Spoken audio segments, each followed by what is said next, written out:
Bearcat Bounce Podcast, back at it again. Happy Monday. It is a Monday after what is going to be considered one of the craziest Fridays in college football history. It is a Monday following what we're going to say August 4th, 2023. Just name that as the movie. Pac-12, August 4th, 2023. Big 12 fully invested in that as well. We're going to dive into that completely, but we're also going to dive into something a lot more light, a lot more fun, a lot more intense, a lot more intriguing to all the Bearcat faithful, as it is the first handful of practices down in year one of the Scott Satterfield era. That's right, the Bearcats are at Campfire Ground, the most beautiful spot in the world. Beautiful food, beautiful scenery, a little bit of rain today, but still beautiful outcomes and beautiful things to break down. And of course, as we continue to talk, a lot more basketball off season, a couple of fun highlight tapes to watch, and more intriguing names to track. So it's Monday. That's also a good time to bring in guys who have been able to take in some of the action of the 2023 Cincinnati Bearcat football team. And of course, guys who have also been able to dive into the entire Twitter sphere as the crumble of the Pac-12 and the build of the Big 12 is upon us. That's right. Without further ado, we're going to bring in my guys, my pals. Only two of us so far. Number 3 is going to be coming soon. He's one heck of a ringer as well. But 1 and 2, that's right, Aaron Smith and Chad Brandel. Gents, how are we? Good. A little tired. Been a long day, but doing well. There we go. A lot of Bearcat fun this past week, Chad. You've been fully enthralled with the on the front lines, if you will. I have. It's that time of the year. It's Bearcat Journal season for a lot of people. Season. I love that. We are crushing it right now. The team has been out in full force. Keegan's been there every day. I've been in there every day but one. Reagan's been there a couple times. Aaron has stopped by. Dave is hopefully going to be out this weekend. Brent's hopefully going to be out this weekend. Maybe we can get a Royer sighting Saturday. Ooh.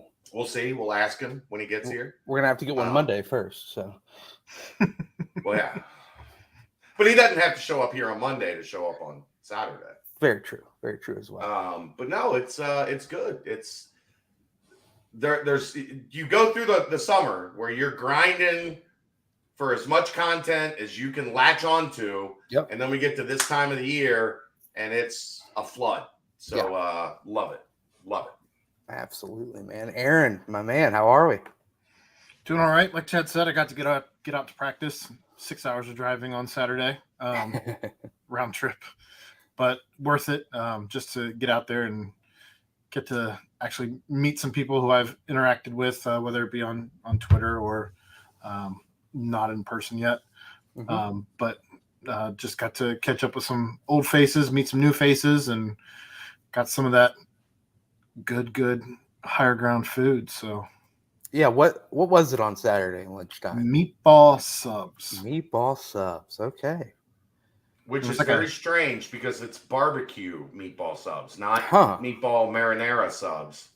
Like the barbecue meatballs, you'd have it like a party. Right. It's like those with bread. I don't do the bread because that in my brain that's not how meatball subs go. But like twice the size, of what you would have at a party. I'm kind of on your side here, Chad. I don't know if I'd throw that on bread. I did. That's like a toothpick, but if it's bigger than a toothpick, then cheesy chicken broccoli pasta bake that was delicious. They had that too. I had a salad. Just sometimes you got to throw in a salad to make yourself. Gatorade on tap. Higher ground. Feel good, right? Fruit punch Gatorade on tap that is more like Kool-Aid than Gatorade. The sugar to Gatorade powder ratio is heavy on the sugar. It up a bit. Okay. Heavy on the sugar. I don't ever get lemon lime Gatorade, and I drink lemon lime Gatorade on tap there because it's fantastic. It's so good. Sweet, very very cold, crisp, goes down quite well. It's good stuff. It's almost as good as the actual, like when you go to Chiba Hut in Clifton and they have the Gatorade or they have the Kool-Aid, like in the Kool-Aid machines that they used to have when we were kids. It's kind of like that. It's very good. Very good. So the question is, has Nico taken over Brady's little shake stand there in the corner, or is it kind of No, not yet. okay? We also don't have anybody that eats applesauce and cottage cheese. Why would you? Anymore? Nor should you. It's foul. So that was a Brady special, just a plate of applesauce Foul. topped with cottage cheese. Happy trails to that disgusting combination. But tasty nonetheless. Keep that shit up in Madison. Except for it's probably like extra cheese on top, like some curds added as well. Who knows? Aaron's just going guns blazing at Brady Collins. I know. Gosh, just on that food choice, it's disgusting. If Brady listens to the intro of each BVP, he's going to be very appalled at this. 0% chance, especially during this time of year. Yeah. Yeah, true. He's just getting ready for his Let It Fly appearance on episode 2 up there in Madison. But you know what? It's been a lot of fun to just kind of read and kind of dive into what has been going on. Obviously practice is starting in Nippert and now going on to Camp Higher Ground. It's a lot of fun. It's kind of a mix of the old with the new, if you will. And I thought it was interesting. Day 1, all the interviews were returning players, and of course Satterfield. Day 2, it was all new players. So we're gonna dive into that more. Just thought obviously it's going to be the opening line, the opening thoughts of the pod, but had to kind of check in. And that was what your guys' weekend was first off a crazy Friday, and then of course the camp on Saturday, and then Sunday. Chad, did you make it to the game, Reds game on Sunday, or? Yeah, got situated. We were in the club seats, so enjoyed some food and a couple lemonades, and then we got to our seat, and the first 2 pitches were home runs. Bang bang. And the rest of the day wasn't much fun. Yeah, we're not going to make this a Reds pod, but it's a lot of questionable things going on there, but. That's for a different podcast for a different time. Aaron, you able to relax yesterday, kind of get the gears back together before heading into the week? Yesterday was a full relaxed day, and those days are few and far between for me. So there we go. I enjoyed every bit of it. I love it. I absolutely love it. That's fantastic, guys. Well, you know what is not relaxing though is if you have car problems. That is the most unrelaxing thing in the world. It's something that really grinds my gears, if you will. And if your gears are grinding, you can head on over to Danco Transmission and Auto Care, get yourself a quick fix up. A little 10% off your next fix, $10 off your next oil change. That's right. Call up Danco Joe. Tell Joe we sent you. Chad Brendel, Aaron Smith, Ryan Royer. Say, hey, I need a little help. He's going to spot you. He's going to get you set up. Danco Transmission and Auto Care. Gotta love Danco Joe. Guys, I've got to open the board just straight right away. Aaron, Chad, you guys have been there in attendance. You've been able to take in the action. Aaron, I want to kind of pass off to you. I don't know how in depth you did on a nightcap or whatnot, but you were able to have a couple more days away from practice that you were able to take in. Just thoughts as you let things simmer. Just a couple days coming out from Camp Higher Ground. The names that I dropped of people who stood out to me when I was there were Sterling Buckhalter. It was Braden Smith was a no LI, and Xavier Henderson were the names that I had mentioned. That said, I am higher on what I saw from the wide receivers than I was a week ago. And okay. I think that's probably the thing that stood out to me the most. When they're just in shells and the running backs are on the far side of the field, kind of doing their own thing, you don't really have any idea as to what's going on with the running back situation. Mm-hmm. They were there most of the day. When you don't have pads on, you don't really know what you're going to see with the offensive line, with the defensive line. They're doing advanced walkthroughs, essentially. Right. Most of what we saw was install, so you're pretty much going to see linebacker, secondary, quarterback, and receivers, mm-hmm. and tight ends to an extent. So I was impressed with what I saw, though, out of the wide receiver room, and being that was one of the biggest questions that we all had. Yeah, I think it's trending in the right direction. Yeah. You want a moment from practice today? Absolutely. So they lined up, instead of lining up like defensive back facing the wide receiver and then doing one-on-ones, they lined up with the defensive back, even with the wide receiver, facing down the field so that they got a fair head start, Right. And just ran go routes. And the offense went 8 of 12. That doesn't surprise me. I think the first 6 wide receivers caught the pass. Xavier Henderson, Donovan Ollie, D. Wiggins, Braden Smith, Evan Prater caught his, and they were a couple of them going up over the top and making plays, but most of them were making a tough catch 40 yards down the field on a ball dropping in with the defender, right there. And these guys are making catches right down the sideline. And I was standing there with Jim Kelly, and I said, am I crazy? Or is this a legitimate, deep wide receiver room? He said, well, you're crazy, but also yes. Yeah. And I mean, that's a guy that's was a wide receiver here, has been on the radio broadcast for most of our lives. That's a guy that knows what he's watching. And even he has talked about this wide receiver group. It's the story of camp, because it wasn't in the spring. I like D. Wiggins, I like Donovan Ollie, but there were still so many questions. And you go get Xavier Henderson, and you go get Braden Smith, and you go get Aaron Turner, and you add Evan Prater. And now all of a sudden, Sterling Buckhalter looks good. Chris Scott had a really good day today, a couple big plays that he dedicated to Bearcat Journal as he was running back. He told me one that was for me, and then the second one I was like, is that for Bearcat Journal? He said, if I can get some love, if I can get some mentions on Bearcat Journal, then I'll dedicate it to Bearcat Journal. Here so it is. Here you go, Chris Scott. Here you go. We got to clip this segment, then tag Chris Scott. I think this goes back to what we saw on Saturday, though, Chad, where we were seeing receivers getting separation, especially towards the end of their routes, especially on deep routes. So I guess I'm not surprised by any of that they were beating them on these one-on-one go routes. That was the thing of Saturday about Xavier Henderson, was there was at least 3 times where, and we talked about this on the nightcap, where he was even at 20, 25 yards. The defender was right there. And by the time the ball got there at 40, 45 yards, he had 2 yards of separation. His ability to pull away late down the field is, if it's anything like we're seeing in practice, if it translates to games, it is a weapon, because that's one thing that Emory Jones really has an ability to do, is put some air on the deep ball and let his guys run under it and make a play. And Xavier Henderson looks like a guy that can do that at a very high level. You have to tip your cap to the recruiting staff.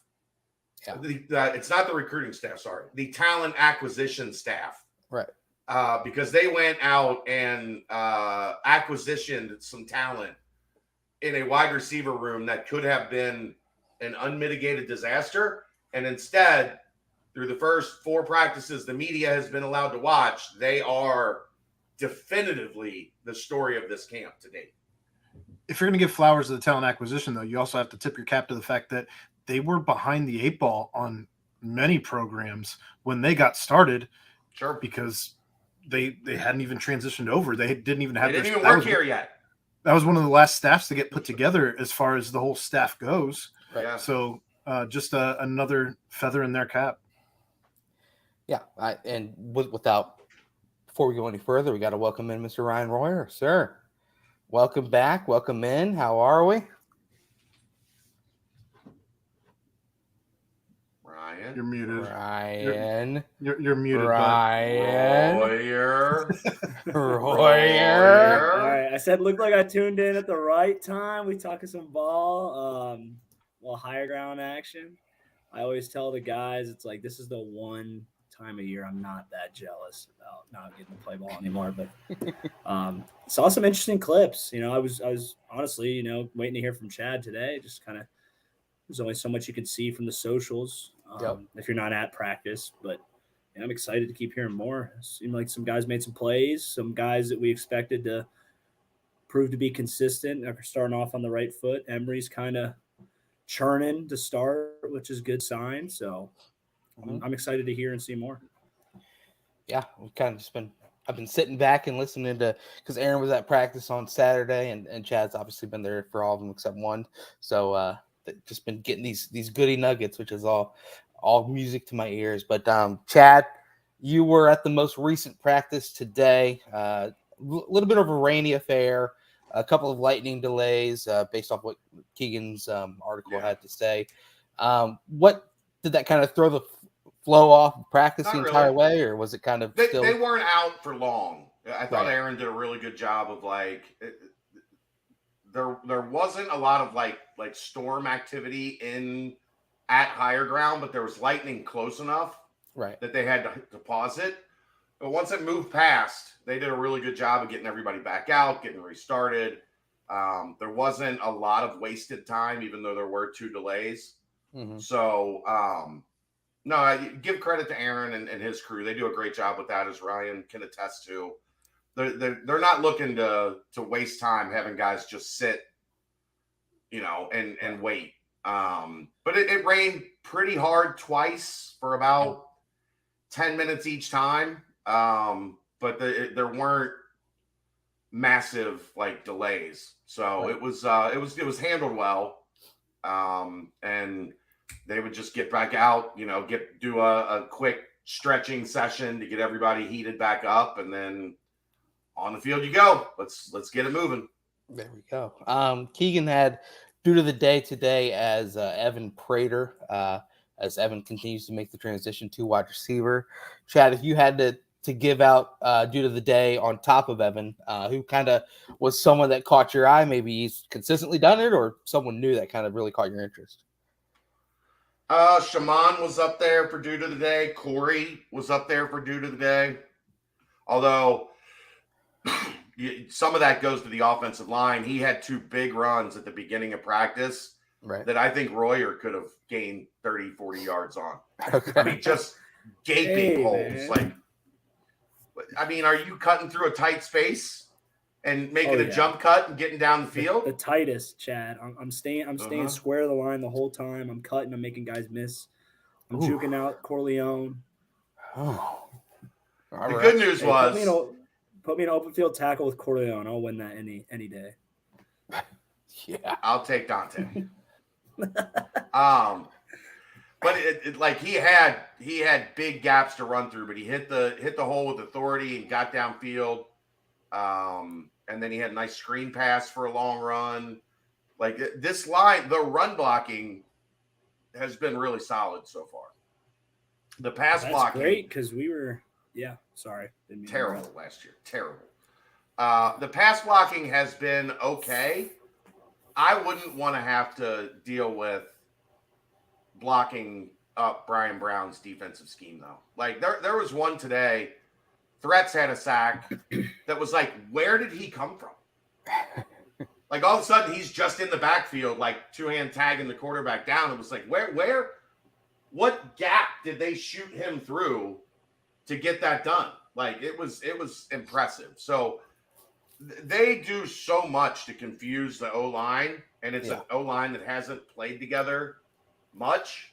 Mm-hmm. That, you give them a little bit of benefit of the doubt this early in camp as they're getting used to it. But I think I would have to have gone Corey today, just for the number of big plays that he made. It's always hard when, and Aaron, you could probably attest to this as well, as you mentioned it, with the current pace. Is it full pads right now, or are they still? I think tomorrow shells? is the first full. Today was shells. I think tomorrow is the first allowed full pad practice.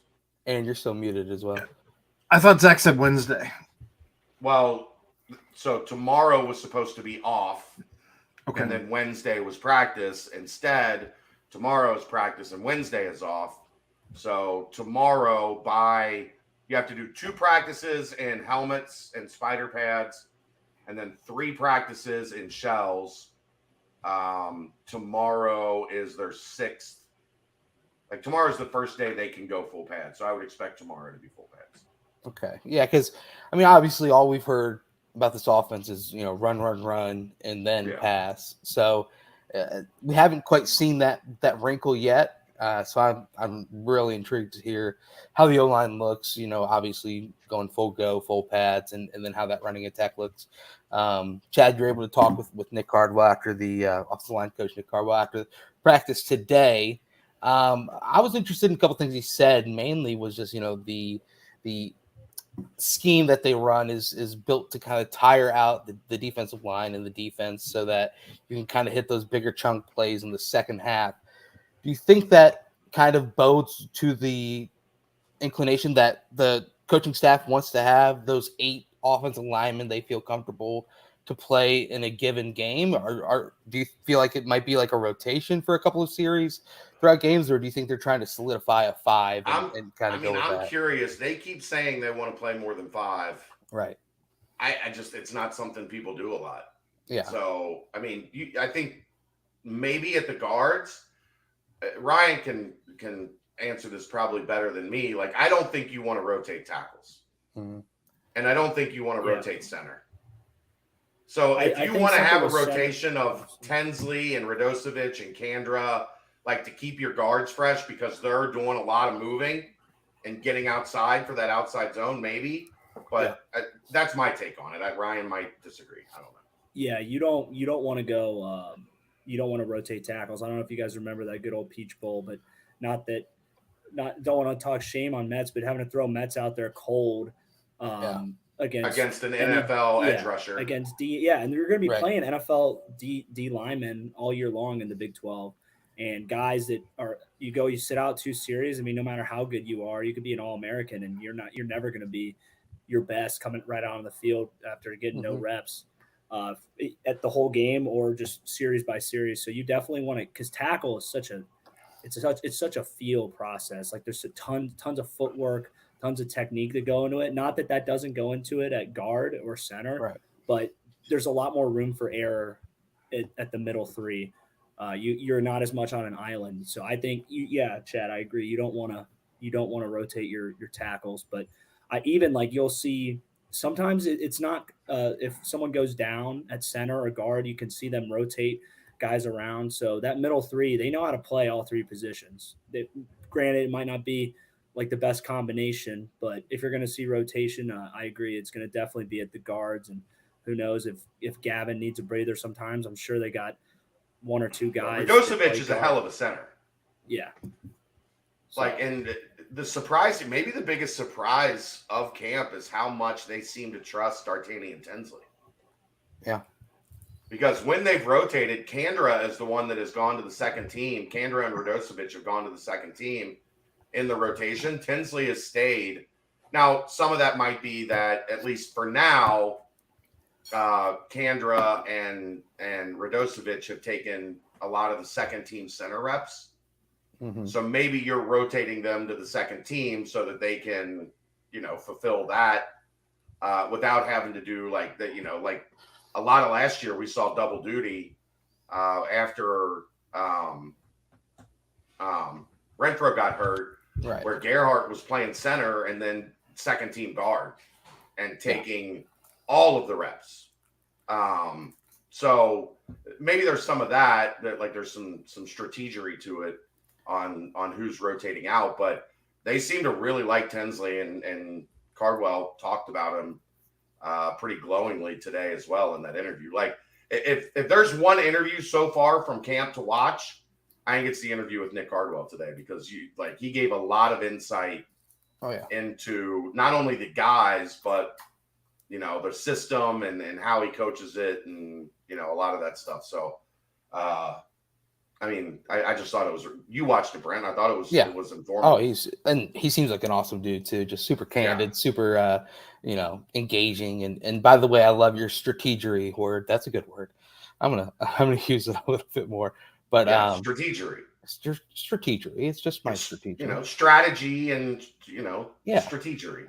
Like stressing it. But no, and maybe also getting Tinsley just like reps as well, because obviously Tinsley's the only guy out of those names that you listed that Hasn't played a lot, really right? played. Yeah, so maybe just getting him kind of more reps with the ones, and because you feel that confidence in Kandra and as well as Radosevic as well. So maybe just trying to get Tinsley out there as much as possible, and seeing how that. I'm telling you, they like him a lot. Yeah, from conversations, like they like him a lot. And we talked about his measurables numerous times. He's a beast. So that's exciting to hear that he's taking that step as well. How about tackles? We talked Buford kind of seems a little like undersized, maybe just height wise, has the length. Yeah. John Williams, I heard his name a couple more times. He had a good day today. Really good day today for John. Okay. It's reps. Like, right. You got to get him in there and get him seeing everything and seeing it at as close to full speed as you can get. I think they're pretty comfortable with Buford at right tackle. But it's up to John to win that job on the left side, and he's at least you feel like he's trending in the right direction right now. Yeah. And then Phil Wilder is the other name we've kind of heard there. He's the swing tackle. He's the backup guy, and then Ethan Green is the other guy that's getting those second team reps at tackle, which a lot of positives about Ethan are starting to circulate too. He still might be a year away from really giving you meaningful reps at tackle, but a guy that size, that's the type of dude you want developing into, because he can be an anchor left tackle. Yeah, at 6'7". I was talking to one of the linemen at practice. He was getting reps. Actually, this camp he's been getting all of his reps at right tackle after having never played a snap of right tackle prior to this season. That's your boy too, Aaron. I didn't even get a chance to talk to him, but I got to talk to somebody else. So okay, there you go. Anything more online? I feel like it's gonna show more when they get the full pads on, rocking and rolling. But I did want to roll into tight end a little bit more. Aaron, tight end was a position group that you said you're going to keep an extra eye on. Man, I tell you what, each practice report is another 30, 40-yard touchdown in the seam to Shaman. And then, of course, Peyton had a goal line touchdown today. Overall, what's kind of been the vibes out of those two? And has there been a third name kind of rising up, or is it kind of just those two handling all the action? I think mostly those two. Yeah, mostly those two. Shaman had a really good, kind of not quite the Denbrock play, the DeGuara play, I guess, as it we know it. The bread and butter. The bread and butter. But Shaman kind of had acted like he was going to chip at the line and then released, almost like a screen look to him. They flipped it to him, and he turned it upfield for 25, 30 yards. Look, Shaman has the talent to be one of the elite tight ends in college football. Oh, yeah. If he puts it together. And we are starting to see him step by step putting it together a little bit more and more each practice. So he's been really good. Peyton's made some plays as well. I haven't really identified a third name to step up in that room yet. Right. But it's early. Yeah. You know who Shaman reminds me of? With ceiling and ability is Maije. When Maije first came in, you knew he was just a freak athlete. The talent is there. Talent, athleticism, potential, both really good kids. When they comparing Maije when Maije came in, Maije's a grown ass man now. Shaman's a grown ass man now, and just hungry, and they love to compete. So I think Shaman, I agree, Chad. Shaman's ceiling is insane. I think he has the potential to have a Maije-like career. That would be my opinion. Yeah, I don't disagree at all. The ability to run as fast as he does at his size, and I even think he could get in even better shape than what he is. Yeah. If he could fine tune his body even another level. As he continues to develop and progress to where, and he could just be as physically gifted as any, like, right up there with that group of tight ends that have been greats as Bearcats. And I think some of those guys would probably tell you I would kill to have What he's got. Yeah. met like his size, speed, like ability mix. Triple double in basketball, man. That's he's athletic big time. dude. Big time. So are all the schemes and information is it pretty much 11 personnel the entire time, or They're mixing it up some? Yeah. I've seen some 12. I've seen some 11. A lot of mostly 3 wide receiver though. Yeah. Like they seem to be a pretty heavy 3 wide out group, which requires, that's one of the things, like, and when I talked to Sat for the camp preview, Shaman's going to have to get better at blocking, and to be a guy that's out there every snap, you're going to have to block in the run game and be a factor on those outside zone runs. So it's part of the progression, but oh boy, the talent is there, and it is showing so far in camp for sure. So we've obviously heard a bunch about Braden Smith and kind of how his evolution taken off. Yeah. So he's going to be in there at the slot, right? And on one side will be Ollie or Henderson. On the other side would be Wiggins or Prater. So kind of tell me, Wiggins. Wiggins. Period. In the slot though, where is Braden going to thrive there? Could you see him bumping outside, or is it all electricity in the slot? Yeah. One of the things that he's really good at is just finding spots in the zone to be open.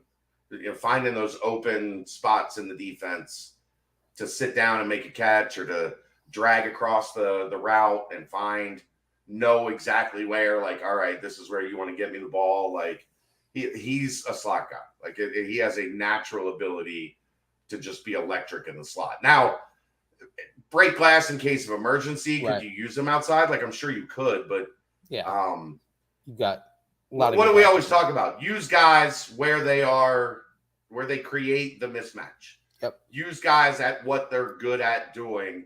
Braden Smith is a guy that can just break down your defense from the inside, and he can make plays from the inside down the field. Like Aaron, he had that catch Saturday. He went up over 3 dudes, made a catch down the sideline. They knocked his helmet off as he was coming down. He still secured the ball to the ground and turned around and kept running.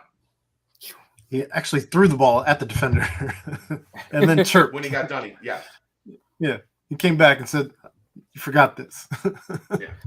So Braden's really blowing up in the slot, and I feel like that might have been a position that some people would have thought that Aaron Turner would have been kind of the name. Aaron Turner's good. Yeah. Aaron Turner's good. Like he's making plays. Same deal. He's a guy that he's smaller than Smith, but not, like I said, he surprised me. I don't know if Aaron would agree with this. I expected him to be slight. He's not slight. He's kind of built like a running back, but more of a slot, like a slot receiver's game. He knows how to find the gaps. He knows how to, make plays in space. He's a little shifty. So I that's not to discount. We aren't talking about Braden Smith because Aaron Turner hasn't been good. We're talking about Braden Smith because Braden Smith looks like a fucking dude. And Aaron Turner has also been like, if they would just have Aaron Turner in the slot, I'd feel pretty good about it. Right. But now they've got both of those guys. So you went from, oh Lord, what are they going to do at slot receiver? It might be freshman Barry Jackson and redshirt Leslie Ando to, they're set in the slot. Yeah. Set in the slot. Aaron, you mentioned that's got to be encouraging for.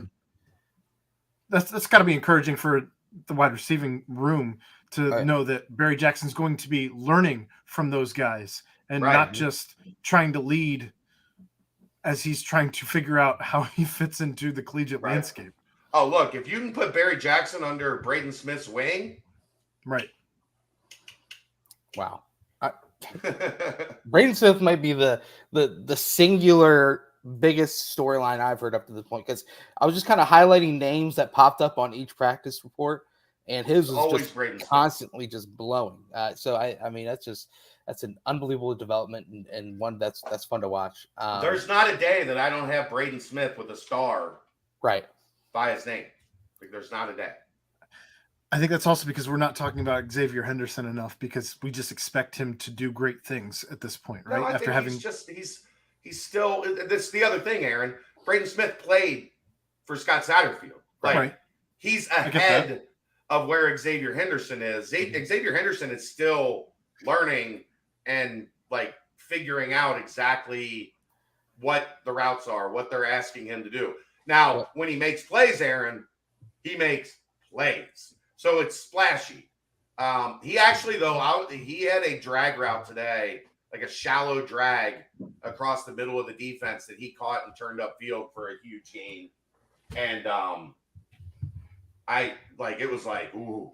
Like, if he can do that on top of being able to take the top off the defense, where, you can't just play off of him and hope he doesn't run past you. If he can stop on a dime and come across the middle of the field, make a catch and turn upfield on you, that's now we're cooking with gas on Xavier Henderson. I don't think I just don't like Aaron. I know what you're getting at. I just don't think we're talking about Xavier Henderson a lot yet because he's still learning. Mm-hmm. Like, we're talking about Braden Smith a lot more because it's more consistent because he already knows what the hell he's doing. Like, he was dropped into his comfort zone, which allows you to be comfortable when you're in your comfort zone. Weird. Even D. Wiggins mentioned that too in his post game interview, just at post practice interview, was just that how Braden knows the offense probably the best out of anyone out on the field. So it's you've got a leg ahead, but if he's showing these acrobatic catches and whatnot on top of it, it's only a massive positive. Aaron, you kind of mentioned Sterling Burkhalter as well. He was another guy that was kind of, intriguing name transferring in. And he's someone that'll be here multiple years and have the ability to kind of show what he can do from not only this season, but seasons to come. Along those lines, we've heard a lot about Emory. I want to hear about the Bradys. What have you guys seen from the Bradys? Aaron, what did you see on Saturday? And, is Lichty there? Is Drogosh making a big push for that backup gig? Is it kind of a nice little battle at the two? Where'd you expect Lichty to be? I mean, he's definitely there. But he's the number Drogosh, yeah. So it's about as we expected. I mean, Drogosh is still learning the offense. Physically gifted. Gifted. He's faster than like a speeding bullet. We all knew he was fast when he was recruited. Getting to see it in person, I think, doesn't do his tape justice. Yep. He's quick. Mm-hmm. He is quick. And able to just turn it on. I feel like even his acceleration to his speed is quick. But yeah, I for me, I mean, in what I got to see, again, a lot of install. They're backups. Yeah, they're. If you have to go with one of the two of them as the starter this year, it's going to be interesting. Because and it's going to be, if it had to be, I would assume it's going to be Lichtenberg. Right. It just changes the offense because he can run. Like, he's sneaky athletic, but I don't think you're running a lot of read option, zone read type stuff for Lichty. Right. You would be more of a pocket passing offense, which I will now say, though, I feel much better if you have to go that route now that I'm starting to see the wide receiver weapons that are developing. Yeah. But both of them just need more reps, need to get a little bit more comfortable in the new offense. They had everybody but Emory had a little bit of a rough day on Saturday. Okay. But it's the first day at higher ground. And now I don't feel so bad. Yeah. What? The first day at higher ground, they weren't crisp on Saturday. I thought they were better today, the two of them. Okay. But I would give Lichty a considerable advantage at this point, just from 2 extra years of being a college quarterback. Yeah.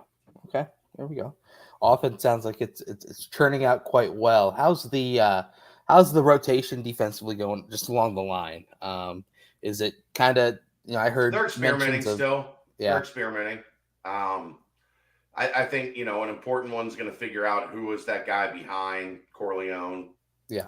Because I think, like, at the other 2 spots, you've got Phillips and Van and Briggs and Watley, and Rob Jackson is starting to look a little bit better. Right. It's a big human. He is. Yeah. Damn it.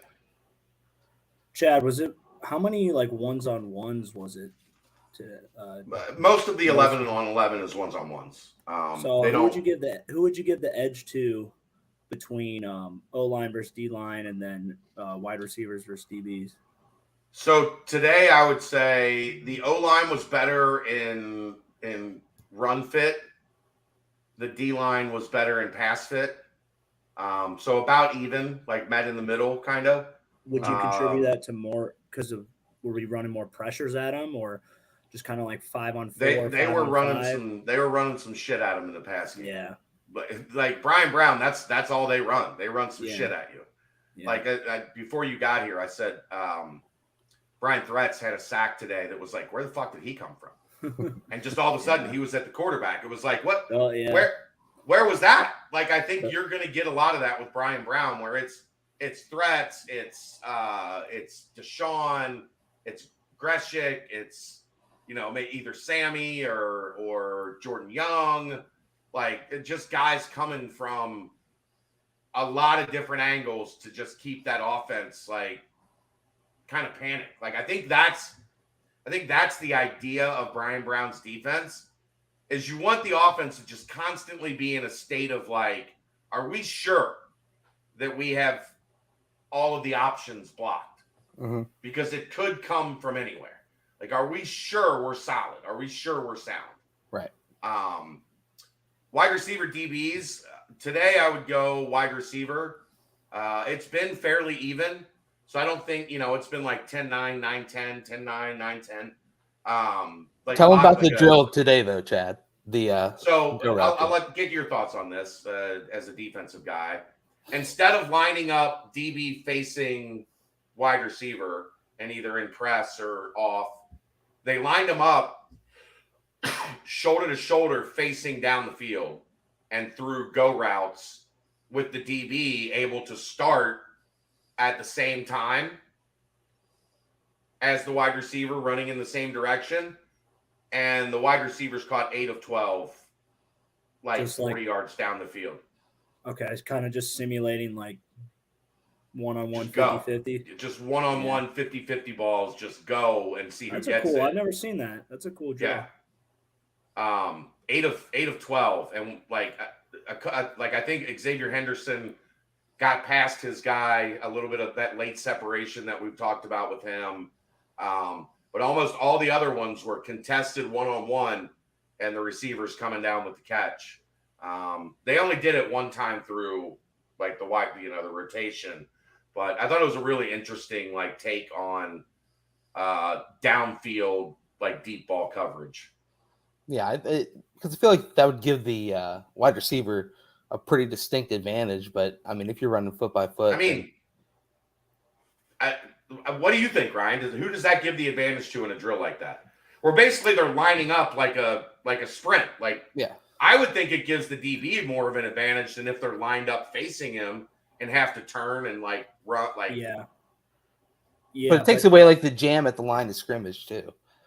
You're not jamming in one-on-ones. Anytime your back's to the ball, you're in a disadvantage. So I think 8 out of 12, like as a defense, you'd probably want to get it down to like we should 5 win, or 6, 5 or 6, like half.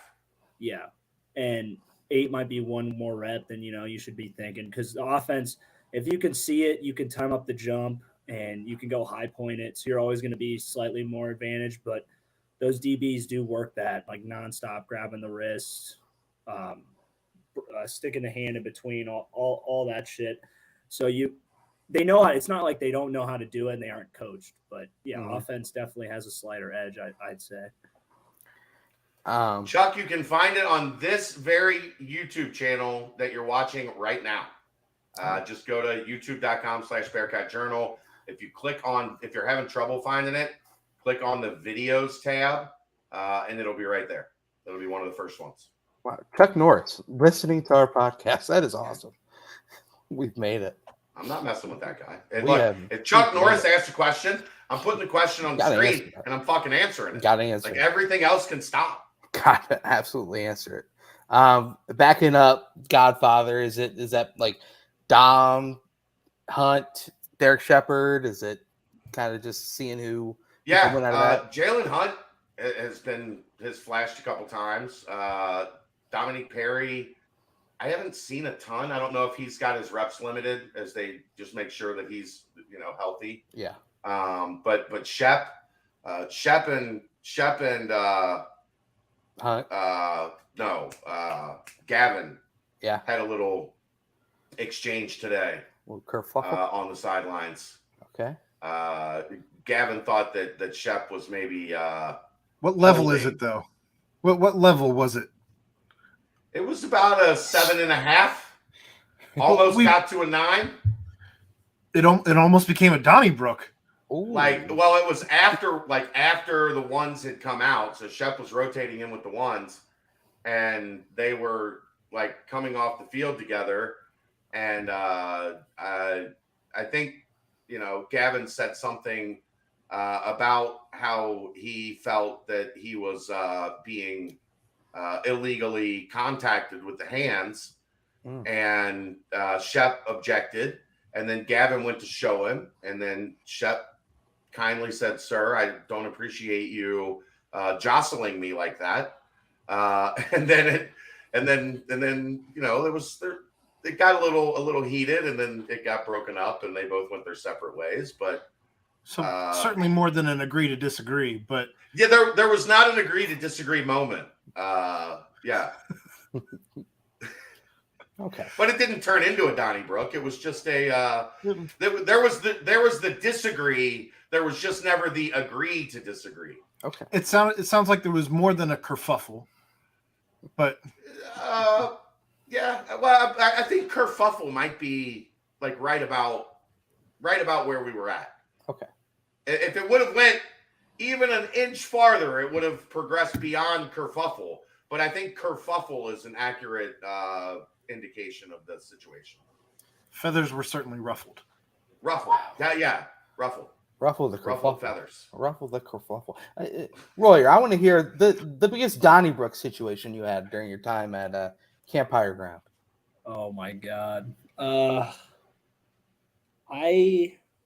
don't know. I didn't really. I got into it with Wiley one time during That sounds about right. during I'm going to be punt honest. block, punt return. That's the motherfucker I miss the most because Josh and I just always went at each other. Like it was all in Yeah. good fun, but like I miss I don't have Josh around to like make me laugh in the middle of practice as like he either dropped a pass and I gave him shit or he made a big play and he walked back by me and he let me know like right about that or like I genuinely of all the people that I miss Josh. Yeah.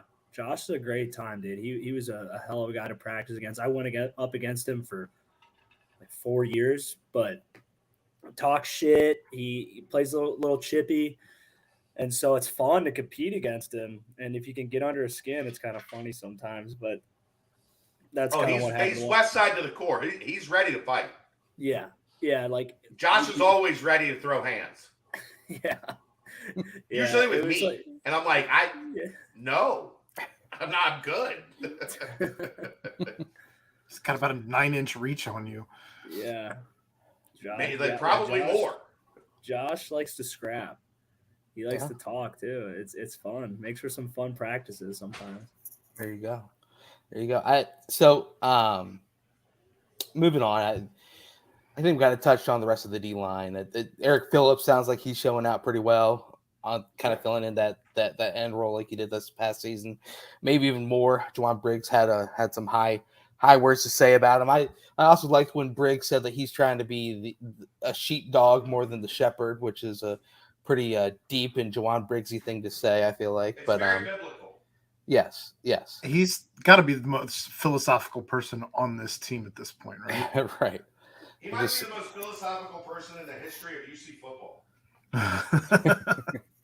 I turned into Mike Tomlin right in front of our eyes. I just was surprised he didn't sing it and like, the responsorial psalm saying he wanted to be a sheepdog instead of the shepherd. But I agree, that's the best way to lead these guys.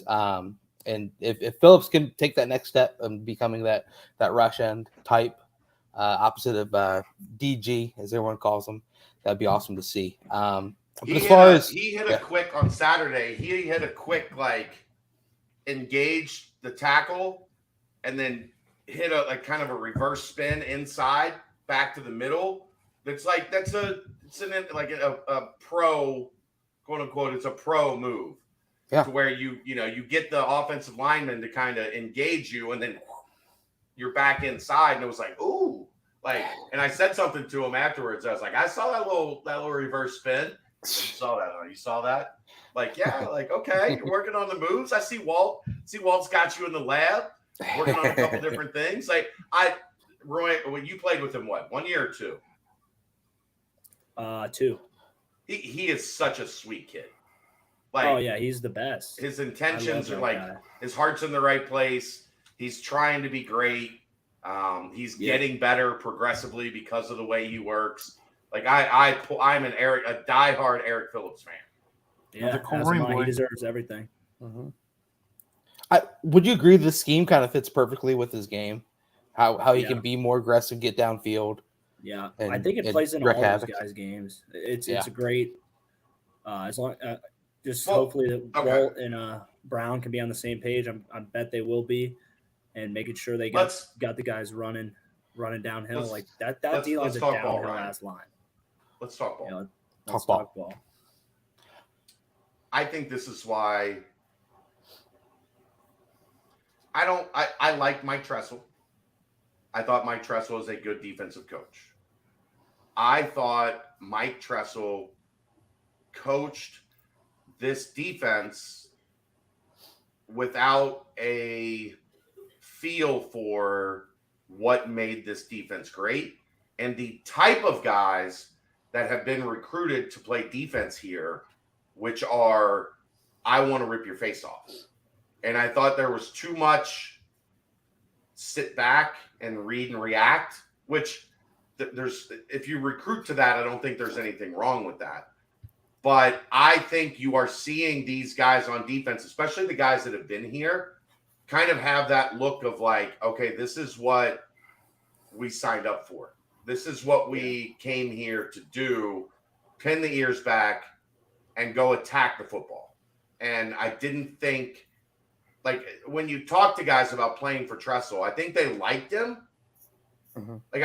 He's he's genuinely a good dude. I always had good interactions and exchanges with him, but I think they felt like this isn't who we are.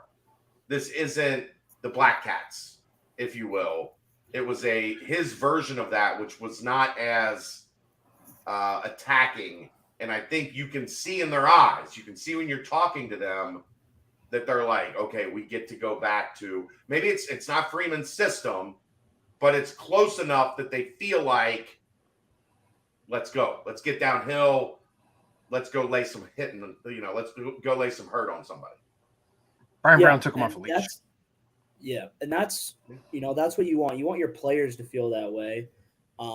And just, I know we've talked about this before, being that Tressel, I think sometimes people forget that it was a three-headed monster at defense when it came to play calls and scheme. It was Tressel, Fickle, and Hitchler.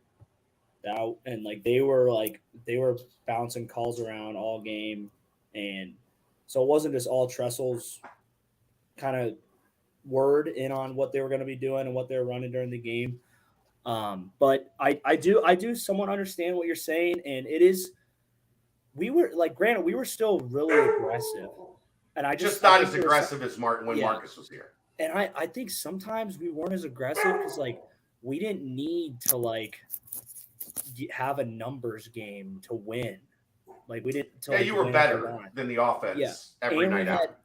And we had a really good secondary, so we knew we could like trust in them, that we didn't have to pressure, that we were going to have guys on bodies for long periods of time, and so we were able to kind of play a little bit more schematically, a little bit more, let's play, let's not try to just out physical and out aggressive Sure. and out like blitz the O line and just havoc them, because I think we kind of knew our guys were good enough to do that, like without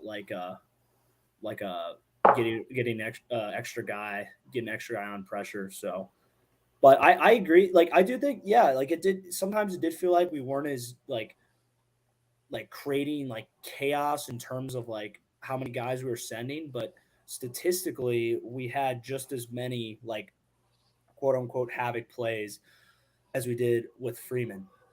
So, take it. I think it just seemed like guys felt like with Free, like they were off the leash. Like they weren't hanging out on the porch waiting for somebody to come in the yard. Mm-hmm. They were going and getting that guy that was on the sidewalk. Yeah. You know what I mean? Like don't not just don't come in my yard, but don't get on my sidewalk. Like stay your ass on the other side of the street. Yeah. And that's what happens, because it's hard, sometimes when you got guys like DP, Maije that are like these just gamer baller guys that are just aggressive, just always want to be going, and usually too aggressive. They're playmakers, and they love making plays, and so like that they want to do that every down. They don't want to take breaks off, and it's kind of like, it's like, hey guys, remember, like we got like 11 of you guys now in the field. Like we don't need to like scheme up like all this crazy ass shit to get you guys pressures to get you guys. So but like it's hard, it's hard to wrap your mind around that as a player, especially when you're like in the heat of the game and you're in the heat of the scheme during the week. Like you're just like, you want to go fucking, let's send the dogs, like you said. So I think it was kind of, I think it's somewhere in the middle of like that combination. And also, like I think we did kind of take our foot off the gas a little bit, but I think there was reason around it. Yeah. It's understandable. Like, the level of talent changed. Yeah. Like, but hey, man, I'm just you were as great excited everywhere. as you for Brian Brown this year. Oh yeah. Just to see what kind of crazy ass shit he's got. I mean, there's a great question in the mailbag that I really want to hear your answer for, because I don't know that I'm not Callie wants to hear your answer too. Amen. You go from the second best coach in all of college football, regardless of position, to what Brian Brown's going to bring. So it's going to be a lot of excitement to see what this defense looks like now. But outside of that, a little friendly jab to that whole staff. But anyway, outside of that, next linebackers. We've heard a lot about Dorian Jones, who seems to be really coming on. DG constantly, every single member of the staff mentions DG when they talk about the defense. Aaron, you were able to take in an Adonis, though. And Adonis was on the field when you were there on Saturday. I mean, what was it like to be in the presence of an Adonis? Like I said, I mean, there was when you're playing in cells, when you're doing a lot of install, You get a good look at that Adonis feature. Maybe you should have been there, man. I think that's a crutch, Aaron. There was less install on Saturday than there was any other day. I still thought that there was plenty of install. Well, it's day 3 of camp. Right. So, I mean, call it what you will. There was more 11 on 11 on Saturday than there. Yeah, there was some of that. But if I'm being completely honest, largely I was probably paying more attention to the offense than I was the defense, and also having to look back and forth on the sheet to see who's doing what for every play is maddening. And then we even found out that one of the players was just wearing a different number that day. So there's that. Yeah, there should be an old. I don't think Malik Vann even had a number on his jersey. So they gave him a new one. He finally got a new jersey today because the number had been ripped off of his jersey, so he just had a black plain jersey because over the years his practice jersey had been torn to shreds. Year 10, that jersey's gonna get a lot of wear and tear. That's for sure. But I thought it was interesting. Satterfield said that Dingle was the fastest player on the team, which might be a bit of a stretch, but when you have someone talking you up that much, Dorian Jones had a lot of good things to say about him. That raises the intrigue and the excitement level for that second level of the defense. But my question is names in that second unit. I just feel like we haven't really heard too much outside of DG, Dorian Jones, and Danco. Jamal Williams made a couple plays today. Okay. Found himself in a position where, like, free run at the quarterback, he looked good. So he's one I'm keeping an eye on. Okay. We've mentioned kind of DG's position a little bit. Yeah. Okay. The dog or whatever. Right. So he's looked pretty good there. I'm excited to see, like, when they get, like, where does, and it's probably, I guess, unfortunately, it's not going to be this year because of the nature. Like, I think Sincere Lewis is going to be a beast in this defense. Okay. A name that, in terms of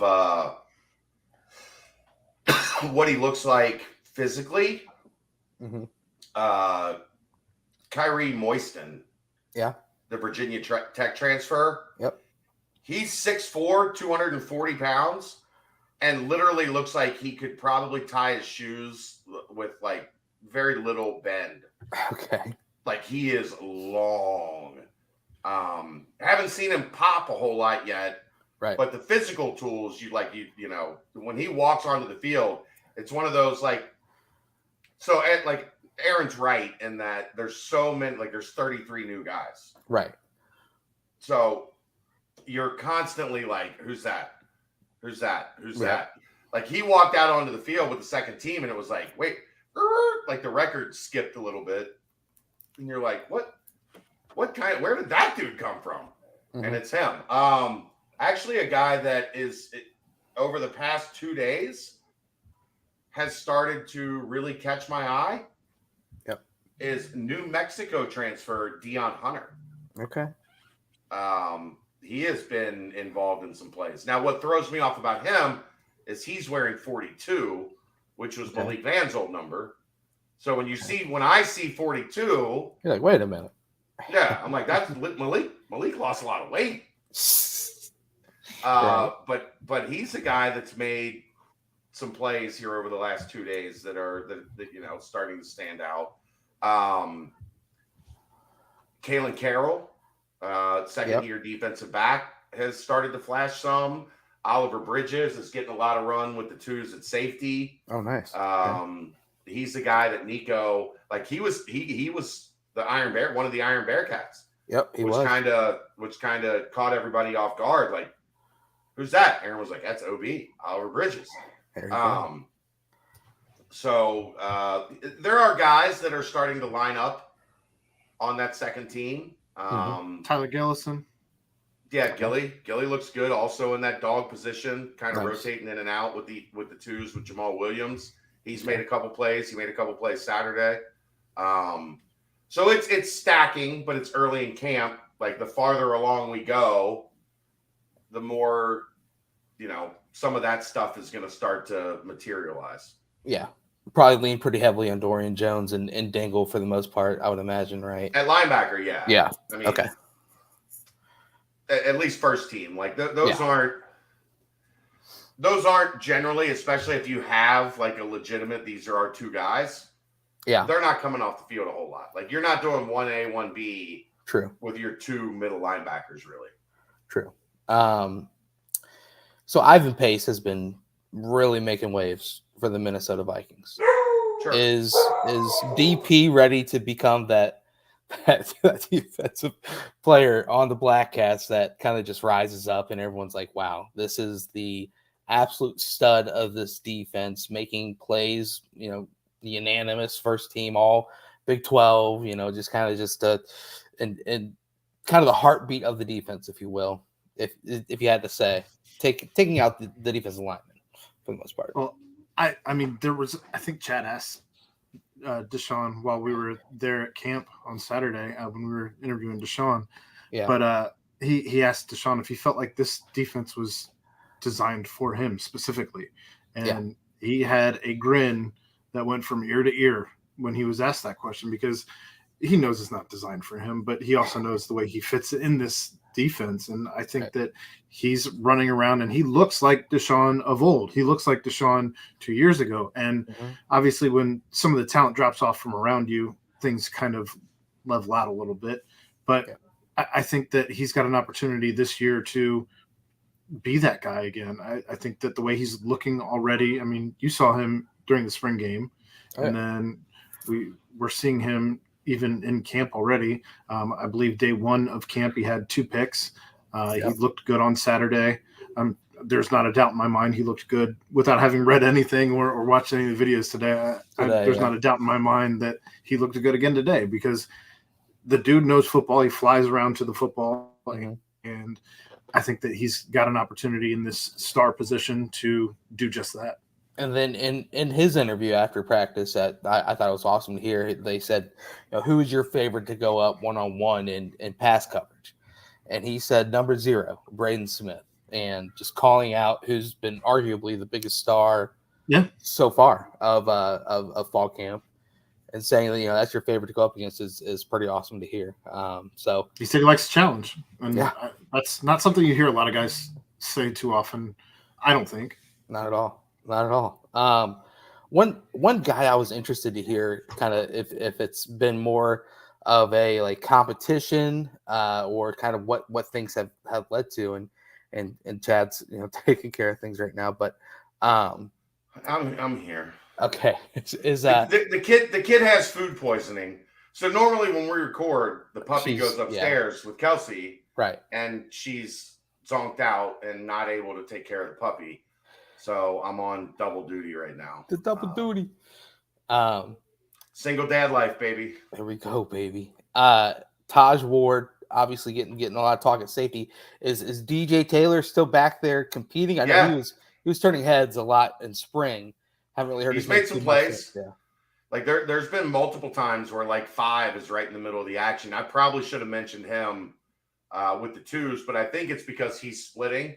Yeah. Where sometimes it's with the 1, sometimes it's with the 2s. So my brain doesn't yet equate him to a 1 or a 2. Right. Yeah, he's definitely made some plays. Okay. He had Ryan. He had one of the dreaded occurrences today.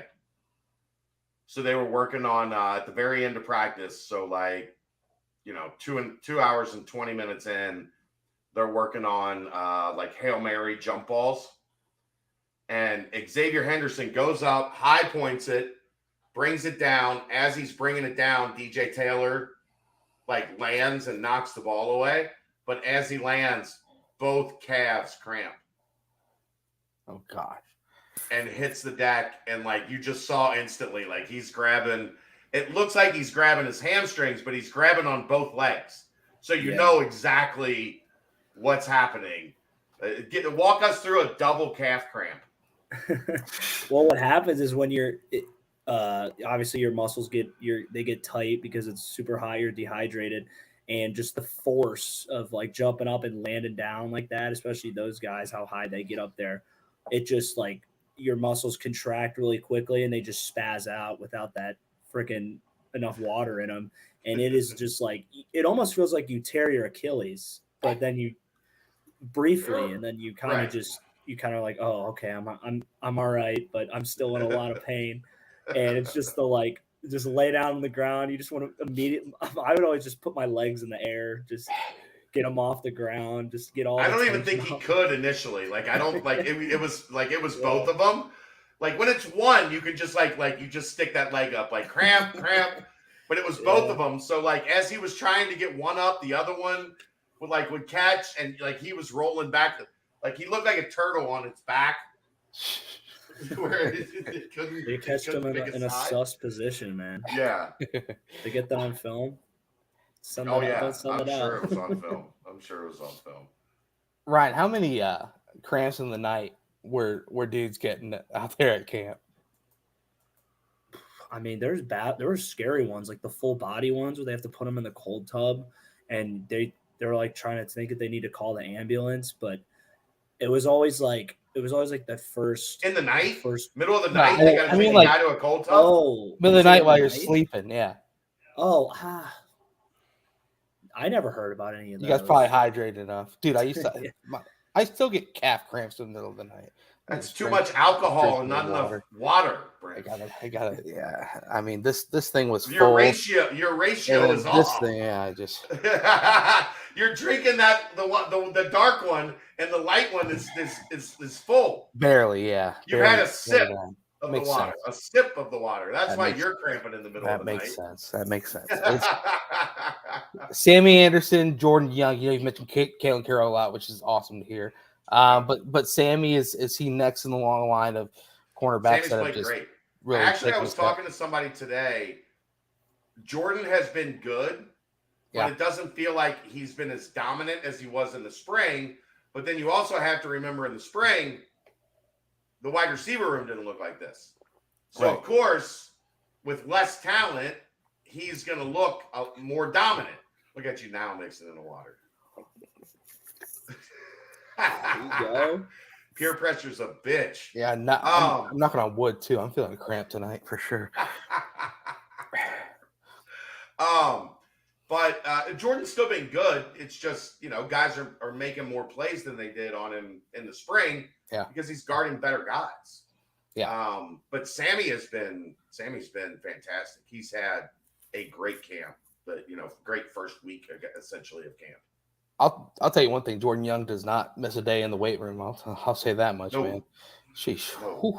He's on the Ryan Royer plan. He is, man. Golly, 8-pack, dude. Don't talk about no 6-pack. Got the 8-pack. Hey, I go to the gym. It just doesn't look like it. Hey, so tell me about Bryce Burton, Ryan. How's Bryce been doing at camp? I think Bryce is sad, man. He's lonely. All his guys are gone. Dingle's DQ'd. Will was telling me that he was just calling him just all the time, just wanting to talk to someone. Will Adams, I should say. But Yeah. I think I haven't got a call from him yet, so I have to check back in and kind of see how he's doing. But still I going for talked to whole him of the at year. I talked to him the practice at Nippert, the first practice at Nippert Wednesday. So he's doing well. Just he's a little frustrated that he can't go anymore, but it looked like using this kind of as a potential springboard into coaching going forward. So he was in good spirits. Yeah. You know how that shit is, man. Like when it ends way earlier than you want it to end, like it gets to you. But it seemed like he was handling it pretty well. Yeah, There we go. I know. Good I feel bad for Dingle, but because he had so much potential. I mean, you saw it on the field. Yeah. Great opportunity, great athlete. There's just something about those Dingles, man. No fear in that dude either. Yeah. Golly. The other thing about Bryce is trying to win that kickoff spot. Yeah. So Yeah. hopefully we could see him out there on the tee.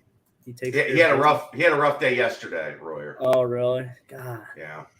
He's got to Kinda- lock in, man. Tell him that. It was at least partially responsible for a couple of blocked field goals. No way. Yeah. He's I'm the surprised holder. he didn't so call me.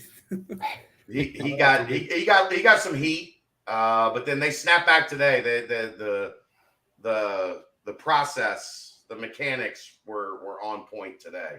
So whatever they fixed yesterday after getting into film, Bryce made it happen. So Good. I don't think he understands when I tell him I want a Bryce Burton Ryan Royer podcast. I think he thinks that I want him to be a guest on this podcast. And I'm like, no, I want you to host a podcast after you graduate with Ryan Royer. I would do that. Yeah, that would be awesome. I mean, we would call it just a 2-word, very simple podcast. Talking ball with Bryce Burton and Ryan Royer. Sounds great. And he's like, I'm ready to come on whenever you want me to come on. I'm like, Bryce, I can't do that to you. We got bigger plans for you, Bryce. Like, I can't do that to you while you're still here. Yeah. Because you're going to say some dumb shit and we're all going to get in trouble. No way, man. Me and him together, we won't say anything bad. No, I mean while he's a student still. I need him to be out of the umbrella. I need him to be under our umbrella so you guys can say whatever you want. That's the whole point of having a Bryce Burton, Ryan Royer podcast, is you guys can talk ball. Anything goes with this umbrella. Right. So let's go. I don't want to get him in trouble because I'm trying to protect him.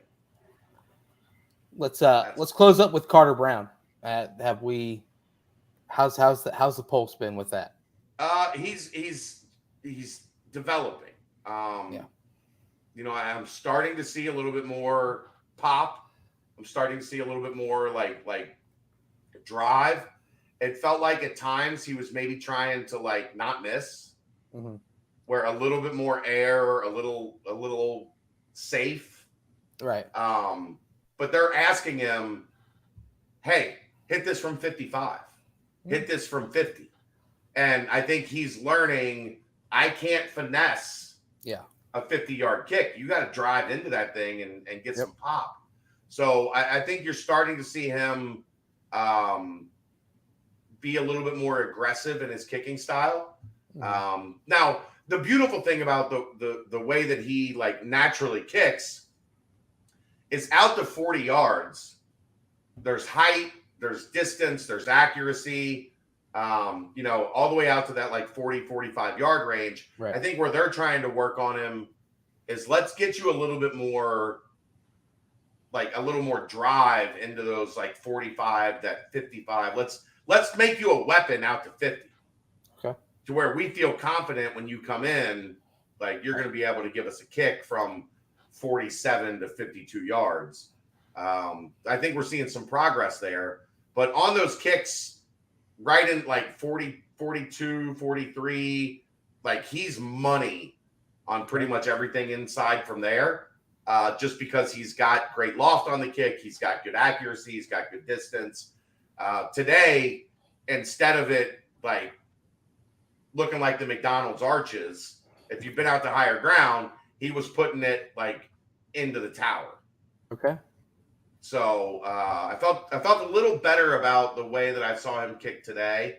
But, you know, Ryan will tell you, some of those guys, when they first get out there and that pressure's on them at the end of practice, like it's in their head. They're trying not to screw up in front of the group. Mm-hmm. And yesterday they had him from 50, 54, 55 yards. And the first one was a little short. The second one was a little left. The third one was a little right. Like, it's in his, it gets in your head like that, and making 55-yard field goals is not easy. Making 50-yard field goals. Do you think any of that can be attributed though to kicking in a desert versus kicking in the Ohio River Valley? Maybe some. Where and where you're probably right on that, Aaron, is those kicks from 42 or 43 here are probably good from 48 kicking in the desert. Right. Because you're kicking through nothing as opposed to humidity. 88% humidity. Right. You're kicking into a cloud.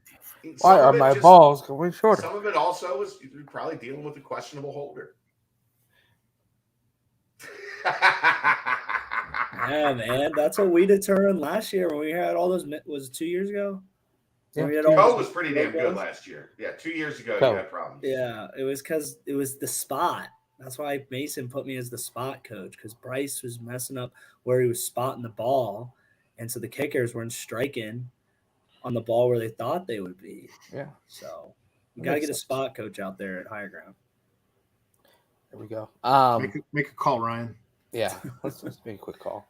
Obviously, a lot more to come. This is just one weekend. We've got a lot more next Monday. We'll probably dive in. Next Monday, I want to have a hour-long conversation about the replacements as gunners on the team, as well as the potential kickoff return and punt return guys. So very excited about we that. might have a guest next Monday. I don't know. Okay. If we do, it'll be a fun one. I think one that I think people would be very excited for. So There we go. We'll leave it at that. But we're going to go ahead and timestamp this. Unless you guys have anything else, we've gone full in depth on practice up to this point. what you don't you're done talking about practice? Practice, man. No, I Talking go about another 2 hours. practice. Real quick, That's- tease us with a gunner. Steven's asking. Tease us with I don't know yet. Like they haven't done a ton of like live There we punt go. yet. So Okay. I would guess Justin Harris is going to be one of those guys. Maybe Mhm. Bump. Okay. We'll see. Okay. Quick Paper Supply, your local and family-owned restaurant supply company for all your non-food products. Quick Paper services over 150 restaurants with weekly low minimum next day deliveries, providing a wide range of food service products from to-go containers, cups, custom printed products, eco-friendly, and much more. They also have cleaning and restroom supplies for all your janitorial needs. Call Nick 513-470-2029 and reference Bearcats for 20% off your first month of purchases. Bang. Aaron, Chad, how difficult was it to focus on what was going on at the field? Chad, for you, Friday. I guess not really necessarily Friday morning practice, but kind of Friday and There Saturday. wasn't a Friday practice. Oh, well, no Friday practice. So Saturday. Friday was travel day, like moved to Oh higher yeah. ground day. Yep, the high ground. So Saturday, with arguably the craziest Friday, the craziest day in college football history, maybe you could argue, happening on Friday. I can imagine practice Saturday had a lot of conversation surrounding the happenings of the day before. Aaron, it was probably a bit of a one-pointed conversation for a while amongst all the media members. Yeah, there was obviously no, not much to talk about. There was some of it, but like we didn't spend all Saturday talking about it, did we? I mean, it was one of the craziest days ever in college football history. Yeah, we didn't talk about it, I guess, all that much. I think I probably talked about it more with Keegan than Chad. But even that, I don't know. This is just a segue to bring in the topic, but yeah, thoughts on it. Not thoughts; it's too open ended. But okay, clearly Friday, the whole news throughout the whole day, it's already been kind of broken down what's happening. And if you don't know what happened on Friday, then you might live under a rock. Ryan, you know what happened on Friday, right? It was a crazy Friday. The entire college football landscape pretty much shaken up for the most part. The Pac-12 shaken up, additions to the Big 12, additions to the Big 10. It's things are going quite weird. Now that things have kind of righted ship and we know what's going to happen, Aaron, are you excited? Do you feel weird? Are you kind of pissed off? What's you're kind of a realignment guy. You dive a lot into this. You've been known to have strong opinions about the Pac-12 and their horrendous commissioner, but kind of what's your driving takes now that the dust is pretty much settled? I don't like it. I don't like anything that's been happening, if I'm being completely honest, in regards to this trend towards 20, as we're seeing. I think it's absurd to have that many teams in a conference, especially when everyone's vying for the same prize, whether you're talking about March Madness, whether you're talking about the college football playoff, whether you're talking about the College World Series, whatever the case may be. And now you are, honestly, you're putting the teams that are non-Olympic sports in a precarious position, especially those West Coast teams that have most of their conference in the Midwest to East Coast. That's all to get the football dollars for the midnight games. The Big Ten doesn't make a bit of sense to me at this point. Hold on. Let me state something there. That midnight dollar for the Pac-12 games is ultimately in large part responsible for the demise of the Pac-12 because they focused everything on that. Yeah. And guess what? You don't have to start games at 7:00 at night. You can start games at noon on the West Coast, and you would 12:30, you would be in the 3:30 time slot. Like we could have USC Oregon at 3:30. We could have USC Oregon at 7:30. And instead, they went all in on 10:30, 11 o'clock games. And guess what? Unless you're gambling, nobody gives a shit. Nobody gives a shit. You know why? Because people sleep. And you focused your entire core of your conference, the entire visibility of your conference on a time when everybody on the East Coast is going to fucking bed. Like, why weren't you playing games at 3:30 on the East Coast? Why weren't you playing games at 7, 8 o'clock on the East Coast? Your teams would have been in the mix. We would have started watching and paying attention to more Pac-12 football. But instead, you played the majority of your TV games when everybody was like, hey, I've been watching football for 13 hours. I'm going to sleep. No shit, people stop caring about you. And you put it on a bullshit network that no one could watch. Well, I mean, a lot of that was on ESPN. And the fans don't even go to the damn bed. games. Right. If their own local markets don't give a shit about them, why the hell would we? Well, so I saw somebody on Twitter who posted an interesting question, so I want to pose it here. But how interesting is it that ESPN and Fox did not want to pay the Pac-12 at, roughly 30, we'll say 38 million to make it higher than what the Big 12 was, because they were willing to pay the Big 12 money. Mm-hmm. We already know that. But you're now seeing ESPN and Fox ready to pay with pro rata and all of that, ready to pay the Pac-12 teams as much money for joining, whether it be the ACC, whether it be the Big 10, whether it be the SEC, whoever, or the Big 12 now, that same money. That's how bad the Pac-12 was managed. We will agree. pay your teams that money, just not to do it with you. It's insane. I mean, it's so mismanaged, as you guys have mentioned, and then the fact that they come out with that quote unquote TV deal, the old Apple TV deal, and that's just another disgrace. Friday morning, of course, was the whole Oregon and Washington are staying put. The talks have died down a little bit. Oregon and Washington. Right, exactly. It's like as a distraction, as a smokescreen while they were finalizing a deal with the Big 10. Yeah, one from a golf course, right? Or was that days after? He was so concerned about staying with the Pac-12. He was like, you know what I'm doing this morning? I'm going fucking golfing. We're good. We are good. If you haven't seen that picture, it's look up Steve Halwerda. He's the chairman of Oregon's board of trustees. Unbelievable.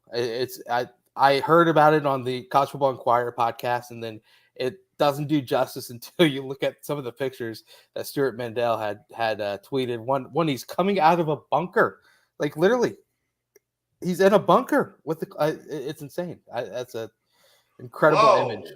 Incredible image. What? Reds related. Hold on. Tyler Scott is reportedly thought to be the best young receiver to enter the NFL in the past 15 years by Randy Moss. Moss also said it's not even close and that every owner in the NFL should be pissed they passed on him. I saw somebody say that exact same quote about a different receiver today, so I wonder if that's just copy pasta at this point. Okay. Well, no. The guy calls himself a super legit NFL insider. Yeah. It was retweeted by Ben Bryant. Ben Bryant got duped. Ben. Yes, I do see Bartholomew Willajax also. Super legit NFL insider is what he calls himself. Is that who it is? Bartholomew? Yep. Yeah, super legit NFL insider. Never mind. I take it back. Sorry. I'm an idiot. No, let's run with it. Screw it. Randy Moss is all in on Tyler Scott. The Bears may have landed a stud, and we know for a fact that they did. Friend of the program, friend of the pod, Tyler Scott. Come on back on, brother. Anyway, back to the thing at hand. Ryan, when Ryan comes back, I want to hear his thoughts as a former athlete of kind of just like the whole feeling, because you've seen a lot of athletes kind of voice their opinion on it recently. How I'm tired of that shit too. These what people can fuck off. like I'm serious. No. Like- I'm talking about like, the Oregon softball. I know. Yeah. Yeah, the women's softball player at Oregon is like, I'm in the Pac-12, so my mom can go see my games. Your mom's going to Oregon, like your mom's going from Oregon to Arizona to watch your games. Your mom's going from Oregon to Utah to watch your games. Like, guess what? The flights aren't that different than what you're going to be facing now, honey. Nobody gave a shit when Cincinnati was left for dead. Like, I'm heated over this topic. Nobody gave a shit when Cincinnati was left for dead. When the Big East imploded and they had to go to the American and they were left out of the power structure and they had just had two of the best years in program history. They finished a top 5 finish. They went to an Orange Bowl. They went to a Sugar Bowl. Yeah. Like, they won the Big East after Brian Kelly left. Butch Jones won the Big East. Like, and the Big East fell apart. And I didn't see a single one of these national assholes bat an eyelash that Cincinnati got left behind. They didn't give a fuck that Cincinnati got left behind. Didn't care. Yeah. Didn't give one damn. And now, because Oregon State and Washington State get left behind, you're mad? Kiss my ass. Kiss my ass. I'm livid over the way that this has been treated. I agree with you on those and that standpoint, that kind of like the woe is me mentality with like some teams, but I do feel bad for the athletes because it's completely out of their control. Sure, I feel like I'm talking more about the response to it all. Yeah, and it's like it just seems like college sports is just going down a slippery slope of, you got NIL, which is great for the athlete.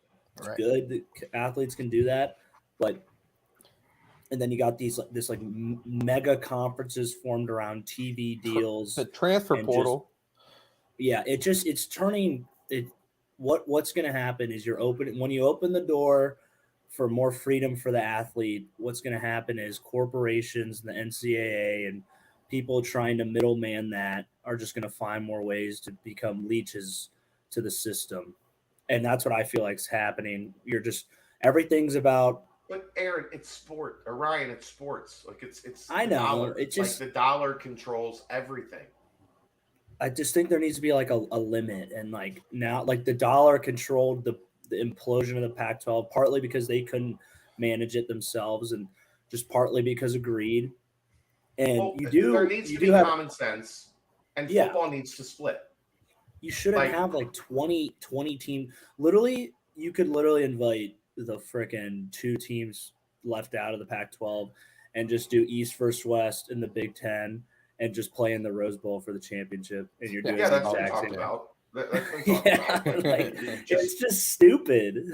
It's crazy, Ryan. You go to 20. You go to 20, Aaron, and you make one half of it the Big Ten. The other half of it the Pac-10. Pac-10, and you play the championship game in the Rose Bowl. Called weird. And there you go.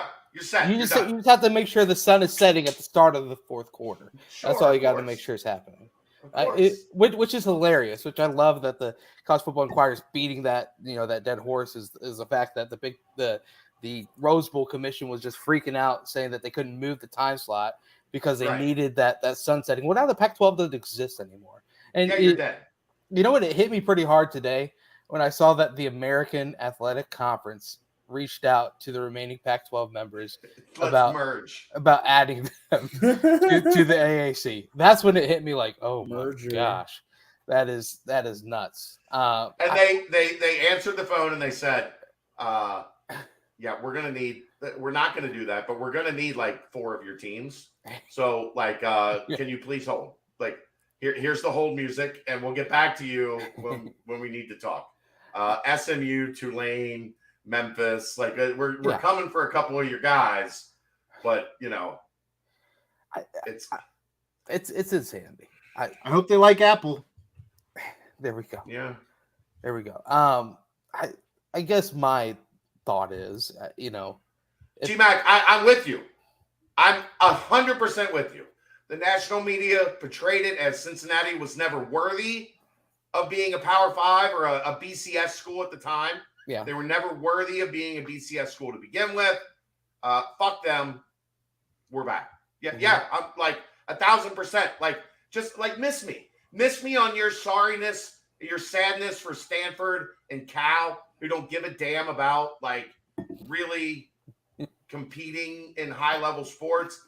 Miss me with Oregon State and Washington State. Like, just no. Like, kiss my ass. Like, I watched how everybody reacted when Cincinnati got punted back to, they got relegated back to the minor leagues, and nobody cared. Nobody gave a damn.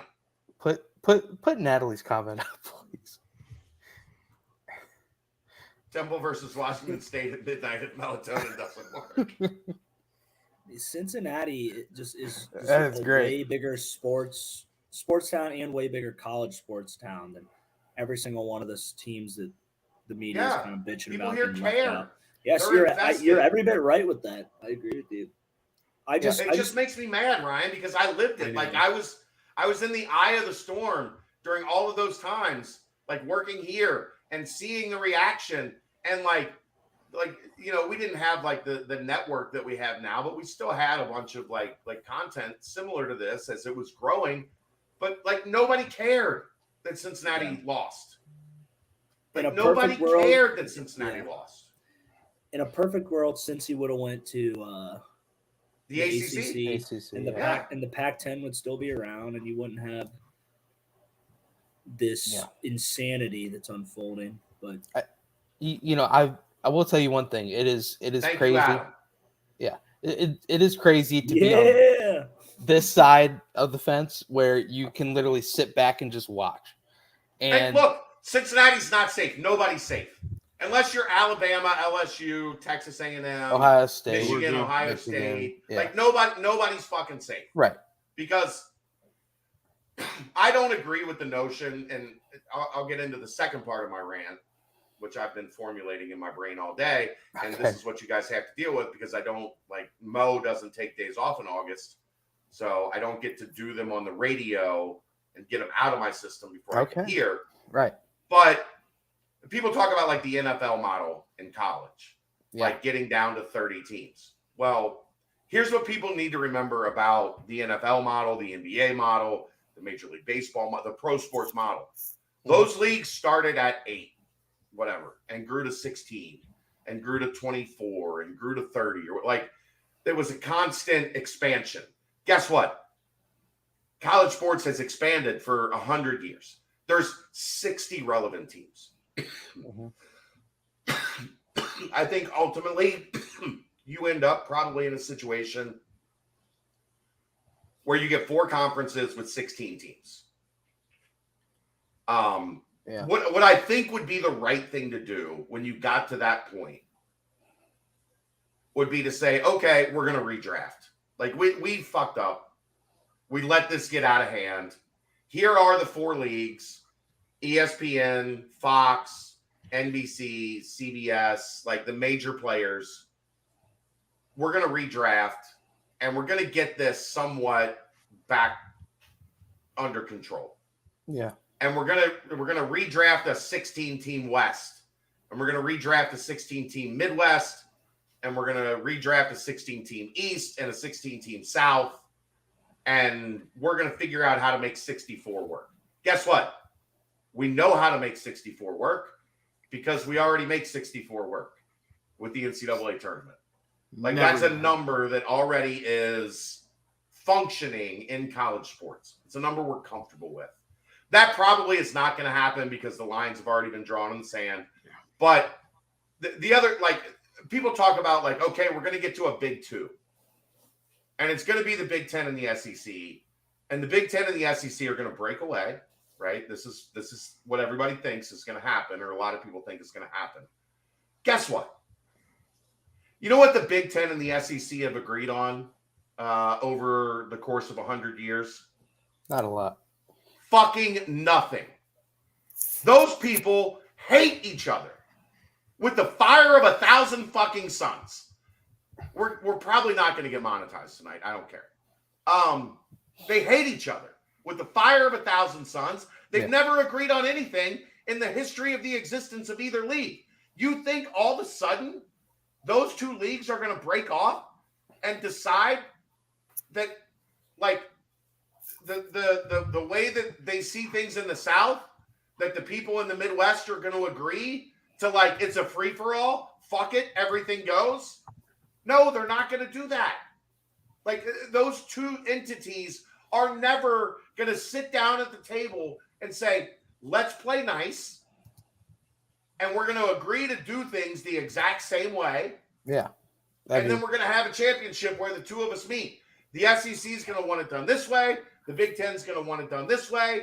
And when they get at the table to sit down and come to a common ground, they're going to stab each other in the throat. They hate each other. The SEC will say, we want 2 teams in the championship, and you can only have 0. That's what they're going to say in the end. I agree. It's because it's always going to be we are not equal, we are better than you scenario, and that would probably be a better game than the Big Ten. Than the one from the Big Ten, yeah. Right. And guess what? We've seen it play out on the field. The SEC is better than the Big Ten. The Big Ten believes it's better than the SEC. Mm-hmm. That's why they're never going to agree on, like, ground rules. Yeah. Like, they're never going to sit down at a table and go, okay, yeah, we like that. Yeah, okay, that's good. We'll agree. Like, they're two people that should never be married. Yeah.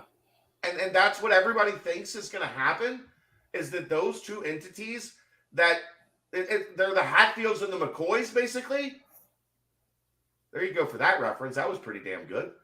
Like, they're never going to sit down at a table and say, all right, yeah, okay, check. We agree on all these things. Yeah, let's do it. That's not ever going to happen. I just can't see that.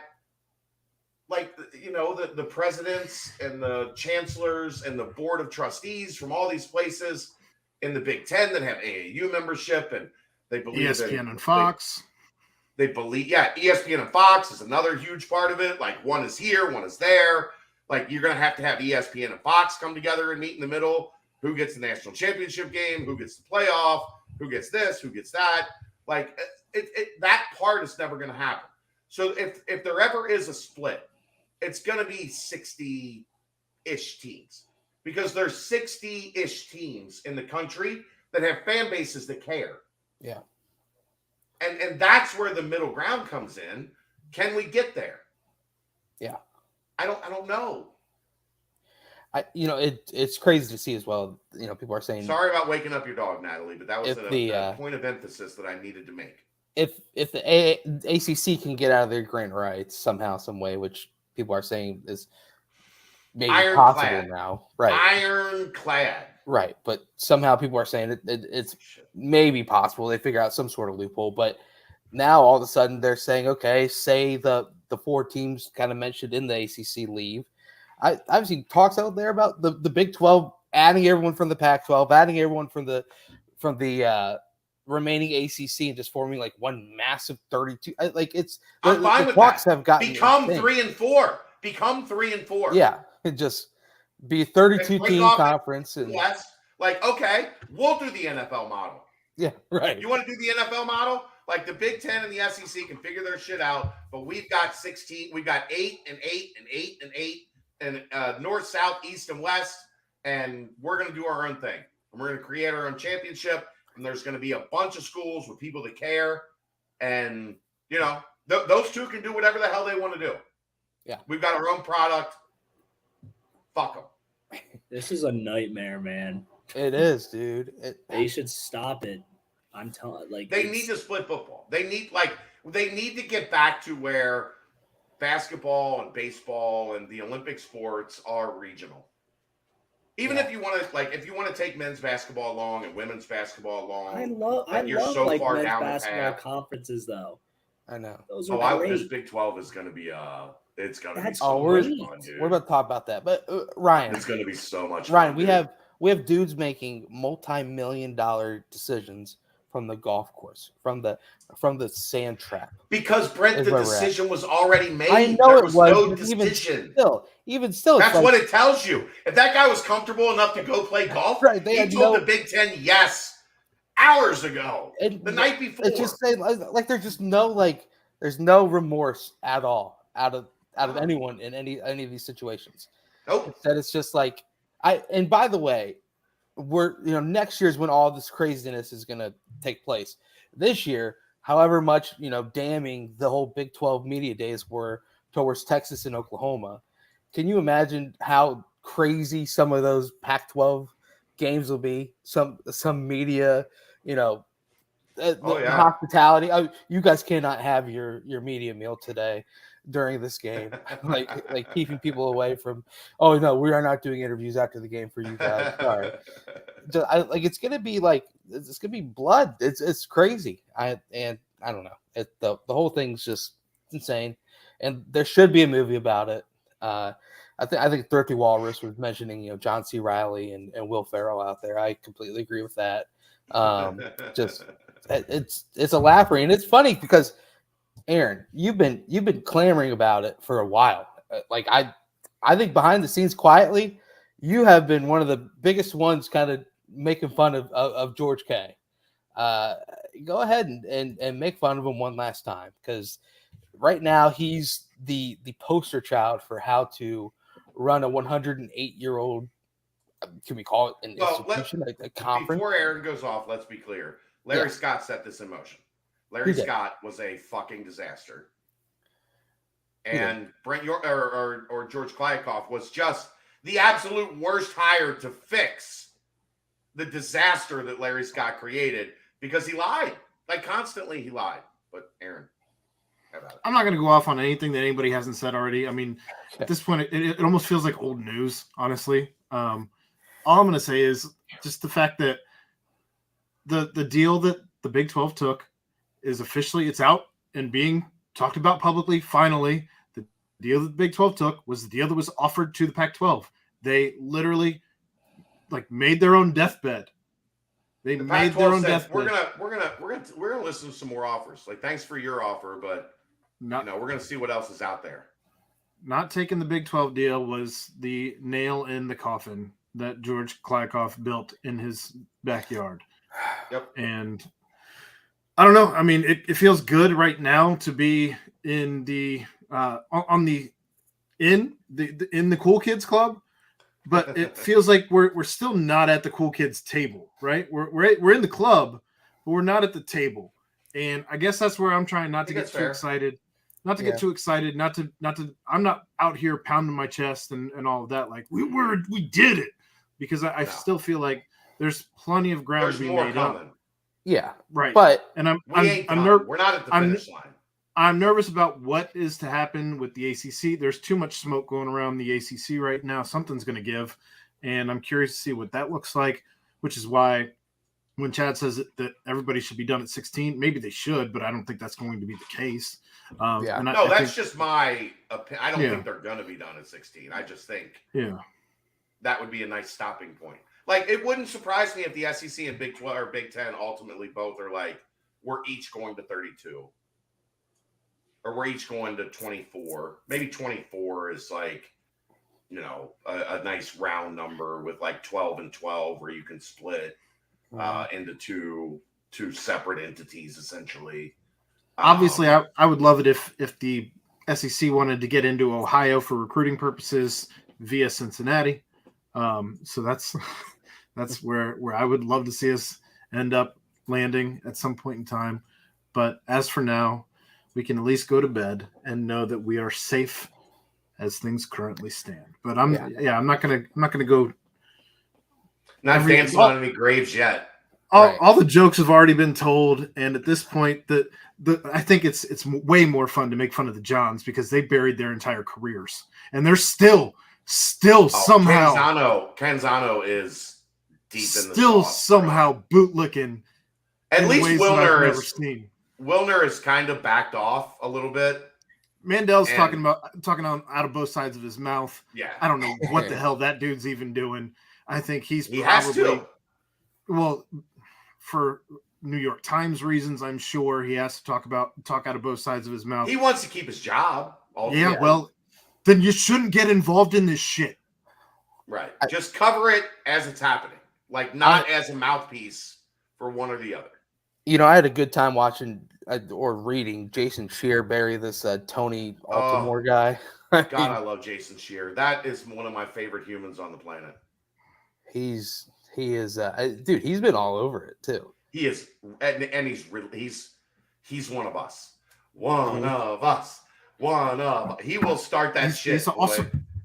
He also actually has good sources as opposed to. Well, that's the thing. If you're properly sourced, you can start that. You can talk that shit. Like if you know what you're talking about and you're talking to the right people, you can talk that shit like he did because he knew he was right. Yeah, he knew he was right. Agreed. How about this, real quick? All 16 members in the new Big 12 basketball conference that will be happening in 2024. All 16 finished this past season in the top 80 of KenPom. 8 were in the top 30. 8 were in the top 30. And then a couple years ago, 5 were in the top 7. I mean, we're since he finished 50th in KenPom last season to put things in perspective. But every single member in the top 80 of KenPom at the end of the season last year, I mean, we're talking top to bottom, arguably the best basketball conference in history. And that's interesting to say compared to the fact that Cincinnati was in the old Big East, which a lot of people were clamoring at the time was the greatest college basketball conference of all time. It's going to be a scary sight, but a fun sight to be a part of. That's at the very least. Yes, sir. I'm looking forward to playing teams like Colorado. Dude, that road trip at Colorado for football. Whew. I just mean in basketball because I'm not worried about Colorado. Oh, well, I mean, they went to a couple. They've had some decent teams. Yeah, I mean, looking at the entire conference. I'm saying, like, I'm just more excited about that game than UCF's still in the league, right? Is Johnny Dawkins still down there? Oh yeah. Best coach they've ever had. Yeah, his son took us out of the Cincinnati out of the tournament, out of the TBT. But yeah, I mean, Chad, would you put this new Big 12 out there against the old Big East? I mean, we can. Obviously, we've got a lot of time to talk about it, but sure, it's incredible. Night in, night out, quad 1, quad 2 games, every single game. Probably quad for 3.5 months. Yeah, late December to mid March for 4 months. I love it. I mean, I hate it, but I love it. It's going to be a fantastic movie one day. Win brings up a good thing. Your guys' quick thoughts on Arizona State's AD's comments and whatnot last week. I mean, it was the president that tried to president derail things. The AD, that's a different animal, T-Win. I'm not touching that. Okay. The AD is the one who said he didn't want to go to Morgantown, right? Right. Yeah. Yeah. I'll see there. Like, samesies. Like, I feel you, bro. I'm excited about Morgantown. Yeah. Okay. Until you get hit in the head with a bottle from 50 yards away. I'm making that trip, man. Oh yeah. You're gonna get in a fight. You are gonna get in a fight. I'm not a fighter unless I'm back against the wall and someone. I'm not saying you're going to start a fight. I'm saying you're going to get in a fight. Those are two different things, Ryan. I'm hanging out with Bobby Huggins, man. We'll be having a good old time. We'll be drinking a couple of beers. We'll be driving up to the game. It'll be fun. Pittsburgh, Columbus, same thing. Who knows? Could be either. Right. Could be both. We'll hit all three. Could be there. Cincy, he'll interview for an assistant coaching job with Cunningham, and then we'll go to Columbus, say hi to Urban. You'll start collecting cans for his recycling collection. There we go. Oh, no. Oh man. Well, anything more on this? I'm sure you guys will talk about it more throughout the rest of the week as other things pop up. I'm sure Dan Simon will make an appearance on Wednesday. Just a weird way to welcome yourself into a conference. Yeah. Yeah, we're way not going there. I Like, promise we're glad you, to be I'm here, not. but we're not Yeah. going there. And I quote, he said, I promise I'm not going to Morgantown. He said he'd send his deputy AD, Yeah, but he's yeah. not going. Like, The what are team you might doing? go, but I'm not going. What are you doing? Being honest. Well, I will say on record, if there's one place I am going, it will be Arizona State. There, it's 100%. Right? you got a girlfriend, bro. Calm down. Yeah. Yes, sir. But anyway. I'm the only single guy in this room. Yeah, got a good point. Not by choice, but it is what it is. Right. Nothing more on I always think realignment. Aaron's so uncomfortable with those jokes. I like it. Yep. I kind of on Aaron's side there. I don't know if I'm supposed to laugh or not. You can laugh. It's fine. Like, It's always this face for me. Like, I'm making fun of myself. It's fine. It also sucks because he's saying it with his camera off, so you can't really tell what he's saying. I know. It's like He's really got you tricked. It's not by accident, Ryan. You bastard. Well, I'm smiling. It's okay. I'm smiling. quick paper supply timestamp, shall we? I mean, we can. Is that where we're at? I mean, we could talk more about realignment, but it's kind of just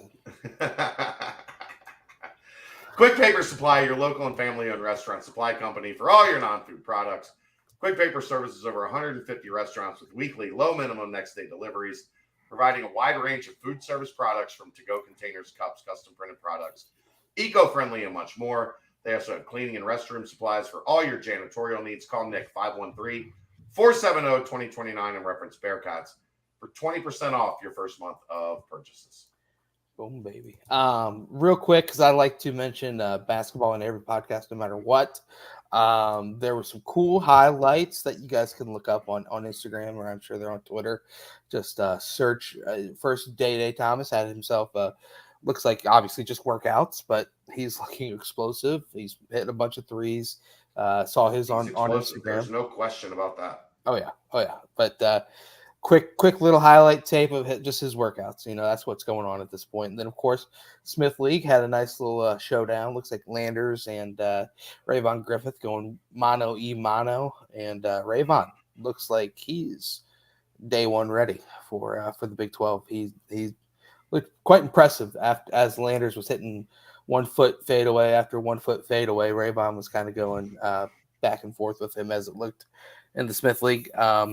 Chad, I know things will be quiet for a while until school starts up. Anything on the recruiting front? 21st. I mean, how long do we want this podcast to go? Not too long. Just a quick hitter if you have one. Okay. No. The names are the names. Like, if you don't want me to get into it, then I'll just say the names are the names. If I was going to get into it, okay. This would normally be the time of year that I would be formulating a hot board. Cool. And there would be, 10, 12, 15 names coming out of the summer that Cincinnati is kind of dialed in on. Right. That's not the case anymore. Right. Because I think what you're seeing, at least from a Cincinnati perspective, as they adjust to the new NIL and transfer portal and being in the best basketball conference in America, I think you're seeing a philosophy of, we are going to swing for the fences. Yep. We are going to go after our top targets. And after that, we'll go to the transfer portal. Like, we're not gonna produce a board of targets that includes guys that are in the top 125, that are in the top 150. Now, That's not to say there might not be a guy that over the years that they're like, look, this kid's vastly underrated. Like Right. we think like he can be like a major factor here. But what you're not seeing anymore are the secondary list. The secondary list right now for 2024 doesn't really exist because it is we are going to hit home runs Mm-hmm. or we are going to either try to keep what we have. And if we do have spots to fill, we're okay waiting until the spring and then hitting the portal. Or you're also seeing a lot more top 75 type guys, top 50 type guys Still available. committing in the spring.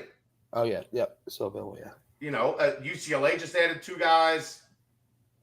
Foreign Duke added a dude. guy. Too, yeah. Kansas added a guy.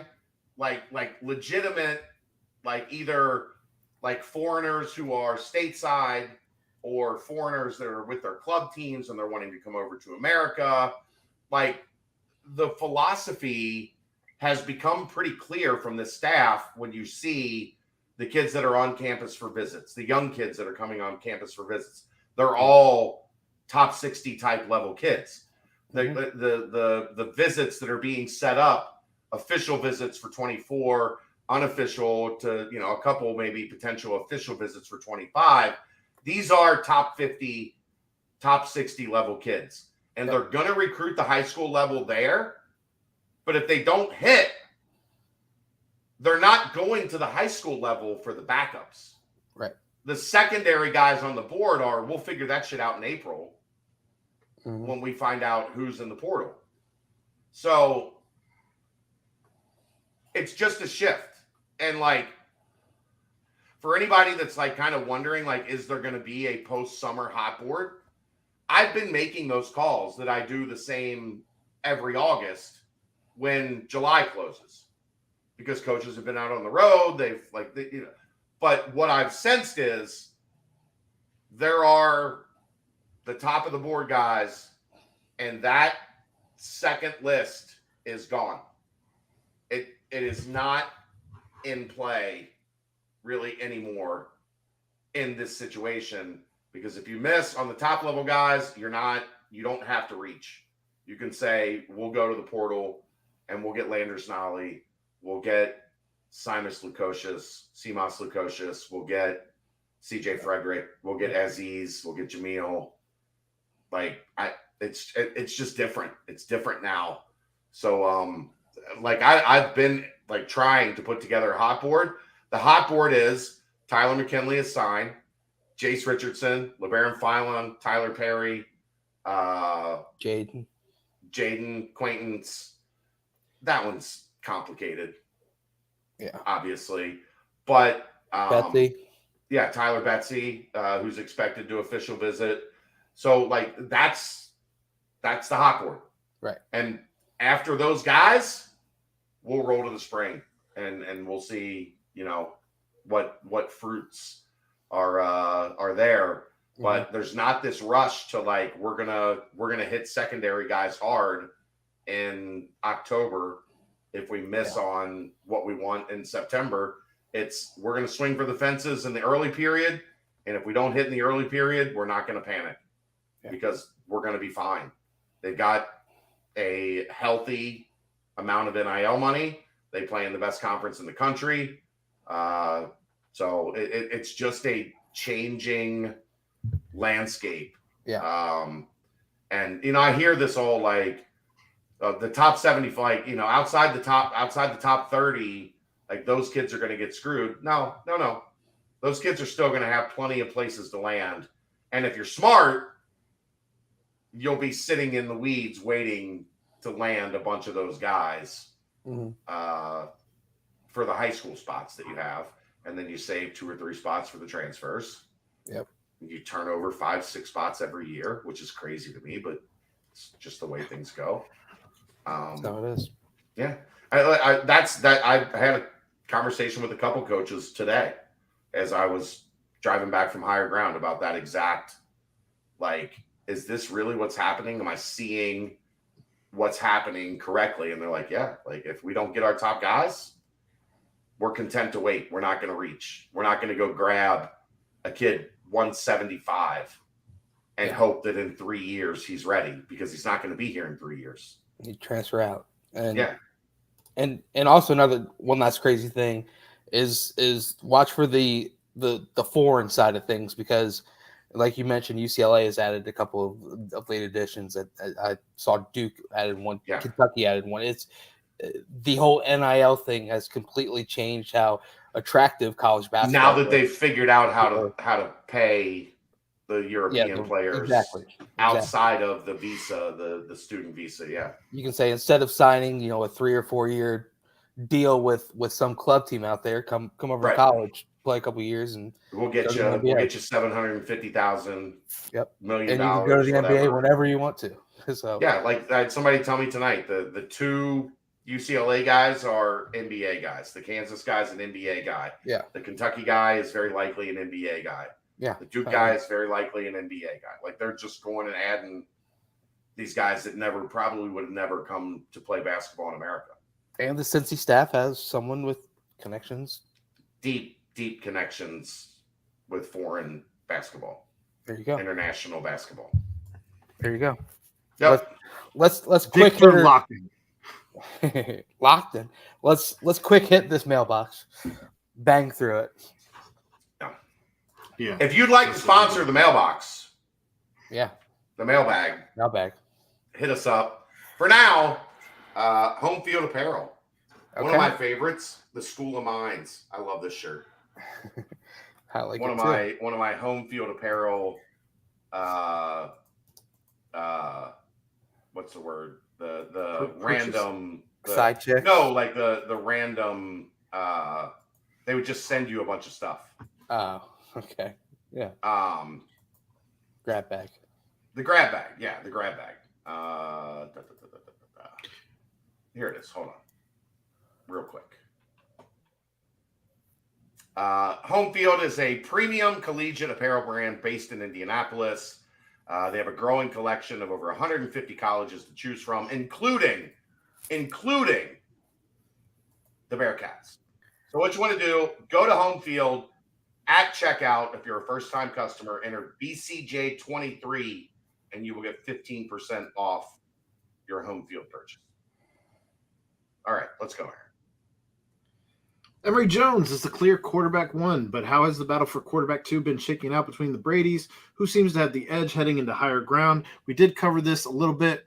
I don't know if anybody has anything more than Lichtenberg has the clear edge. Drogosh looks good. Like, he's every bit as advertised. He's a guy that's going to be in the mix to be the starting quarterback here going forward. I would say right now he's number 3 behind Lichtenberg, with Emory Jones as the clear one. All right. Our girl Taylor writes in, what are you guys most excited about for this upcoming season besides the obvious of being in the Big 12? It's easy for me. Full stadiums, fans that care. Like people that are talking about the games. People that matter. That are interested, games that matter. People that are interested in the outcomes.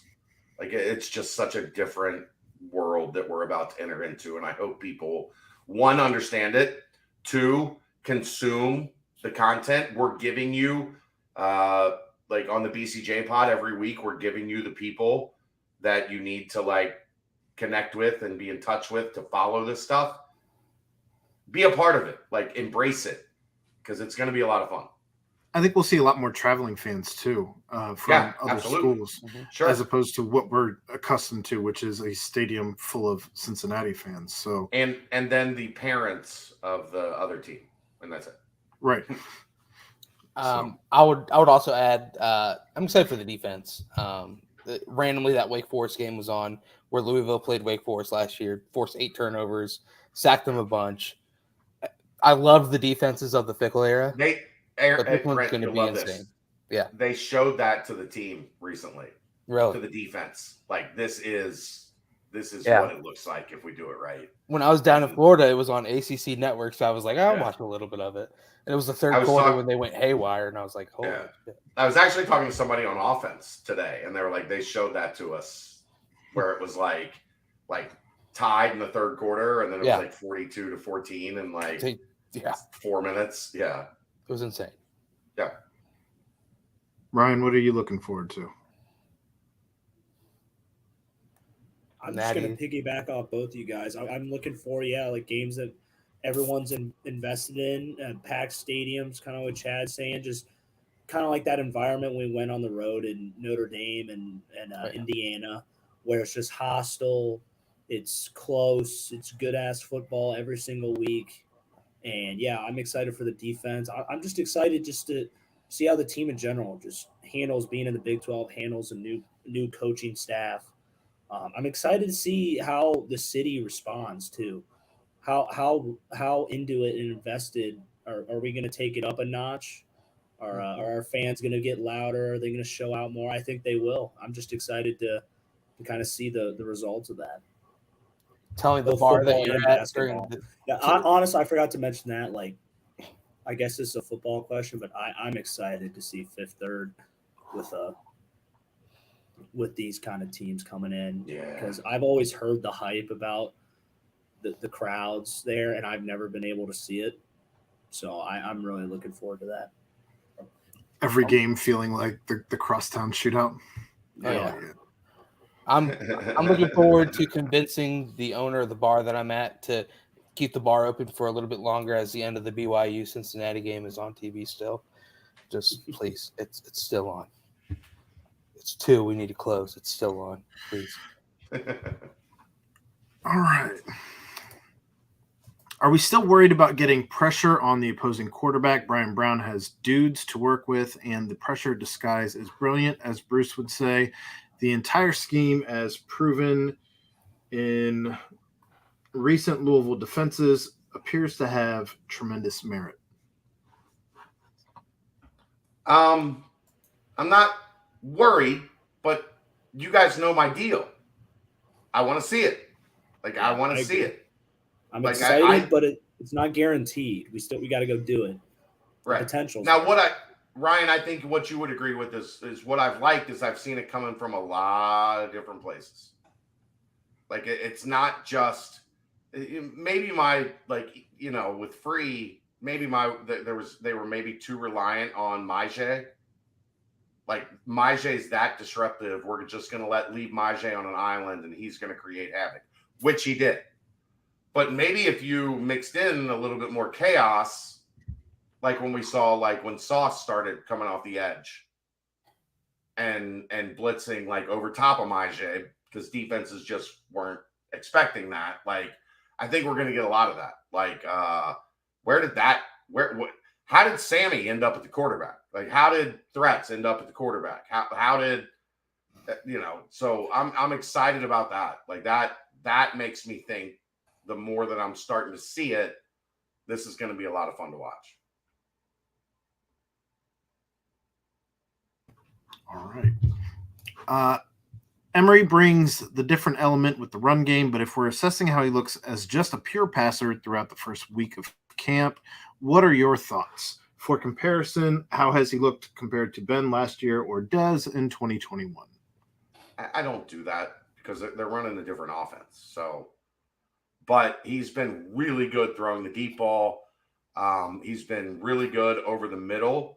On the intermediate and shorter outside stuff, he's been a little bit more inconsistent. But I can live with that because he's been missing in ways that aren't really dangerous, per se. The interceptions have been limited. I think Ryan would agree. If a quarterback is throwing, if the number one, the surefire number one quarterback is throwing one interception or 3/4 of an interception a day against the number one defense, I will take that because they have so many throws. You're going to make a bad throw. Somebody's going to make a play. But I'm not writing down a bunch of Emory Jones dangerous throws or a bunch of not even necessarily the picks, but not oh, he put that ball in a bad spot or he put the defense Like he put the offense in a bad situation there. I'm not doing a lot of that. So for me, that's really good. And then they've got a bunch of 6'3" to 6'5" guys that can go up and get it. And he throws a really good ball over the top. That's a good thing to me. So I'm happy with where Emory's at so far.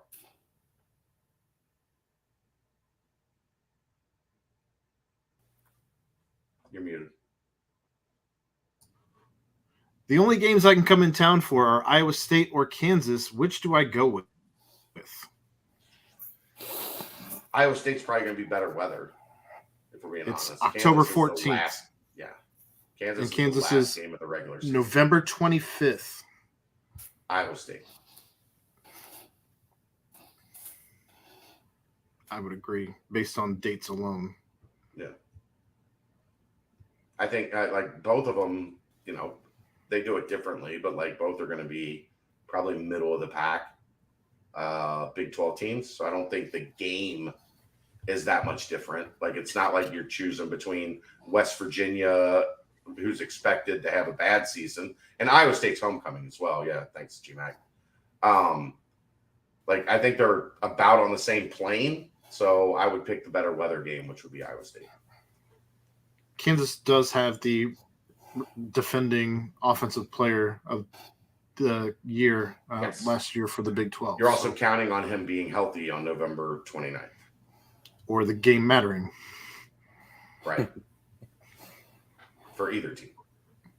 Fair enough. With the staff's new blitz-heavy offense, how well will we match up schematically against RPO-heavy offenses like Texas Tech? Also, what would you say are the strengths and weaknesses of this defensive scheme, i.e. the 3-3-5 had a bend but don't break mentality, leaving us to get gashed via the run but enabled us to never give up big plays? Are there similar trade-offs with this scheme? I haven't watched enough in person yet. But Ryan, do you have an opinion? Sorry, I was muted. The thing about RPOs, you can kind of get it out into the gaps kind of quick, and we're not going to have a lot of support if we're rushing guys off the edge or rushing a linebacker. We're not going to have like guys flowing to that quick game RPO. So you're going to be putting your corners or safeties out there on an island. Normally with RPO, you're best kind of just playing, your like mono a Base. so to say. Yeah. Base is what schemes up the best against RPO. Your blitz obviously is going to go best against like a medium to long passing concept and the run. Just kind of keep it simple. It seems pretty self-explanatory. But against, like, if you're playing a heavy RPO team, you just don't have to call constant blitzes. Yeah. You can say, Deshaun, stay at home on this side. Greshik, stay at home on this side. We'll bring the safeties down into the box, or one of the safeties down into the box, and we'll play your RPO. Like, I don't think it has to be so cut and dry as like we're playing a team that we don't need to blitz all the time, and we're still going to do it anyway. Like if Brown does that, I think we'll be sitting here talking on this podcast like, what are we thinking? Yeah, and we have a D line that's capable of winning 4 versus 5, right? And gashing and creating lanes for the linebackers to fill easily without having to be blocked or without getting significantly blocked. Yeah. So base is going to be really strong for us and for RPO, but when offense starts third and short or third and medium, sure. I think that's when your blitz is really can really cause some havoc on the offense because they're not really going to know like, while they're coming, are we going to be able to run it, or are we going to be able? If we run a pass, we have to get open really quickly. Sure, and that's hard to do because our guys are going to be pressed up, and the quarterback knows he's got to get it out quick. So that's really kind of where you're going to see most of that heavy blitz defense come into play. But yep, third and Tenuta. Oh, God. I thought you would like that one. Yeah. thought you would like that one. We were like the worst third and extra long team I've ever seen in the history of football. Yeah, Like, because Tenuta just wanted to send everybody. oh, Third even and when Tenuta. we had Freeman, we had Tressel. Like, no matter what, and we still would test out to be like a top 10 defense in the country, but we just couldn't get off the field with 3rd and 12 plus, which just astounded me. I was like, how? Like, what the? Just I couldn't believe it. Granted, I wasn't doing jack shit besides watching because I also wanted to get out there. I wanted to get out there and get a rep in, but shit, those guys would be giving up the damn 3rd and 12. I'm like, come on, guys, let me get these legs moving a little bit. Right. All right. How would you schedule the Big 12 in 2024? Use pods, divisions, one permanent crossover, etc. Who would you want to see first out of the new schools coming in 2024? Brent, what you got? I don't know. Let's just go with the last part of this because it's a lot. But maybe pods, probably just divisions or just I don't know. But divisions are done. Like their divisions Right. aren't happening anymore. They're not doing divisions because it puts a kink in how conference championships are determined. right, There always ends up being a difficult side and an easy side. Yeah. The teams on the difficult side are like, this is bullshit. Why do I have to be in the same division with Ohio State, Michigan State, and Penn State, while the other division has, Nebraska, Minnesota, Iowa, right? Like Wisconsin, right. Yeah. I agree. Wisconsin dig there. That's good.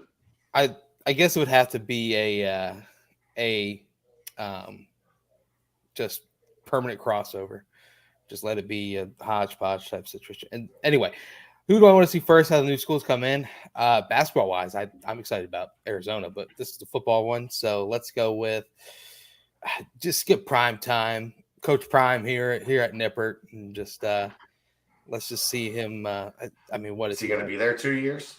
I was gonna say, is it like, how is he gonna be getting around? Is that foot gonna be all right? I'm just concerned about everything in general. I don't know, but I don't know. I guess I would say Utah probably. In the end, I'd say Utah. They're really good, so that would be a really good game. Yeah, they are really good right now, for sure. Their fans are really annoying, though. They're the worst. Irrational, nonsensical, the worst. They were in the Mountain West like 7 years ago. Like, chill. The worst. You guys see that one dude that put Cincinnati as like second to last in the new Big 12 teams? Yeah. He's the same guy that picked USF to finish above Cincinnati last year. Yeah. Yeah. Good work, bro. Good work. I'm just going to guess that the last time he was in Cincinnati, Archilli gave him the runs. You know what? That's a good point. I never thought about that. Just saying. It's not for everyone. No. For me, I don't even like pods. And I saw something floated around today where you would play one team. I don't mind pods. Like, you just basically have 2 or 3 teams that you play every year. Right. And then you rotate through the rest. I don't mind that. I mean, that'd be more for basketball, right? I feel like, or no, I think it's with 16, like, you kind of need to do it for football. Yeah. So that you're not, if you don't do, I think if you don't do something like pods, you end up like there's going to be a team you don't see for like 4 years. Right. Or you play like once in 4 years. Well, I guess play at their place. Yeah. Like, so this team's coming to your place and you've played them 0 times at home in a conference you've been in for like 6 years. Right. I guess basketball would be like pods for the home and homes, and then everyone else is flip flops. But yeah. Well, at 16, if you've got 18 games, like, there ain't many. There's like 2 home and homes. Like, bump it up to 20, probably, right? Yeah, I think you almost have to. Yeah. Yeah. I don't know. For football, I just think I'll go back to the fact that I think that there's too many teams in these damn conferences, and just jumped the shark on all of it. So Right. whatever. Fair. There's no doubt. Who would I want to see first out of the new schools coming in? If they're coming to NIP, yeah, I'm with you guys on Utah for sure. If we're going to, what's up, Arizona State? I think it'd be a fun trip. All right. It'd still be a fun trip. I've never been to Arizona. Okay. So Would be fun. Would be fun. I would go to Flagstaff when I lived in LA. My buddy was dating a girl that lived in Flagstaff. She was a professor or a teacher at Northern Arizona. Flagstaff is a pretty cool town. Although I would say the first time I went to Flagstaff, I was driving from Cincinnati to LA when I was moving to LA.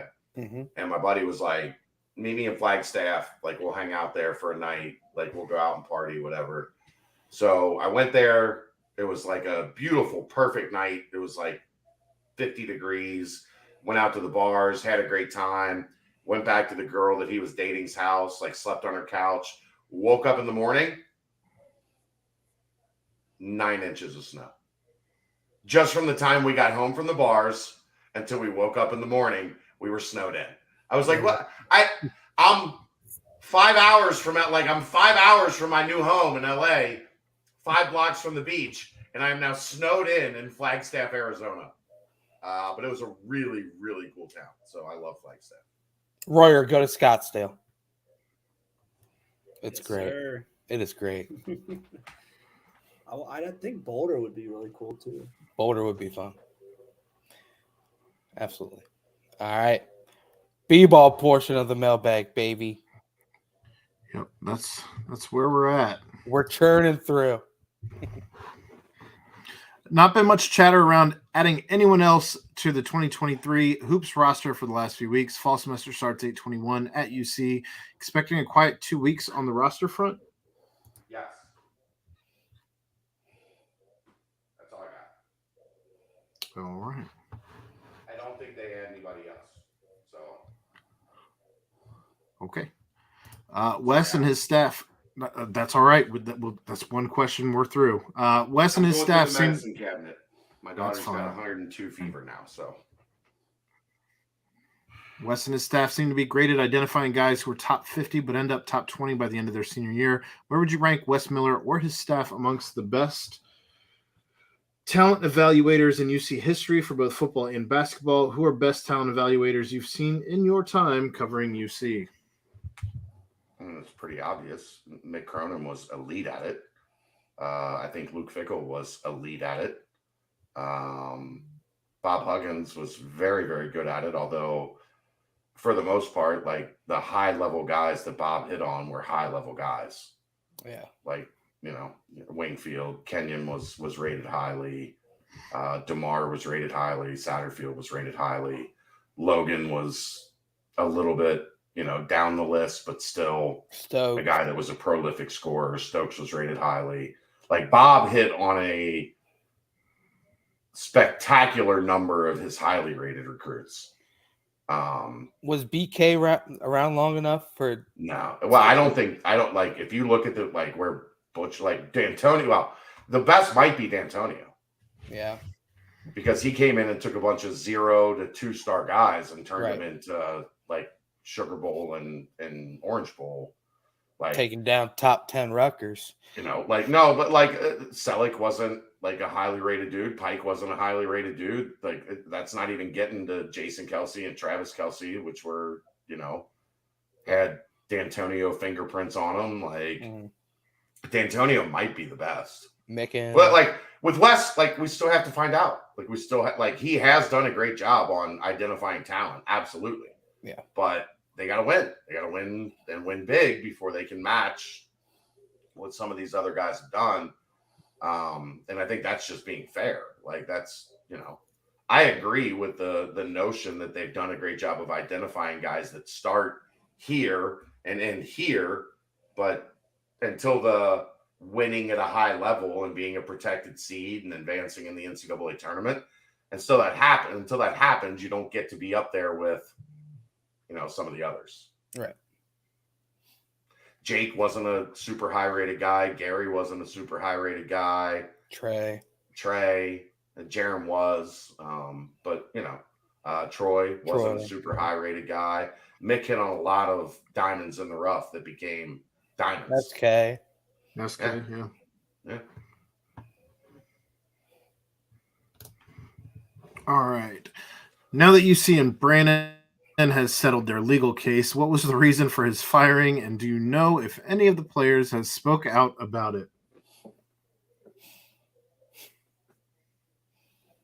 I think today is Lisa's birthday, so happy birthday, Lisa.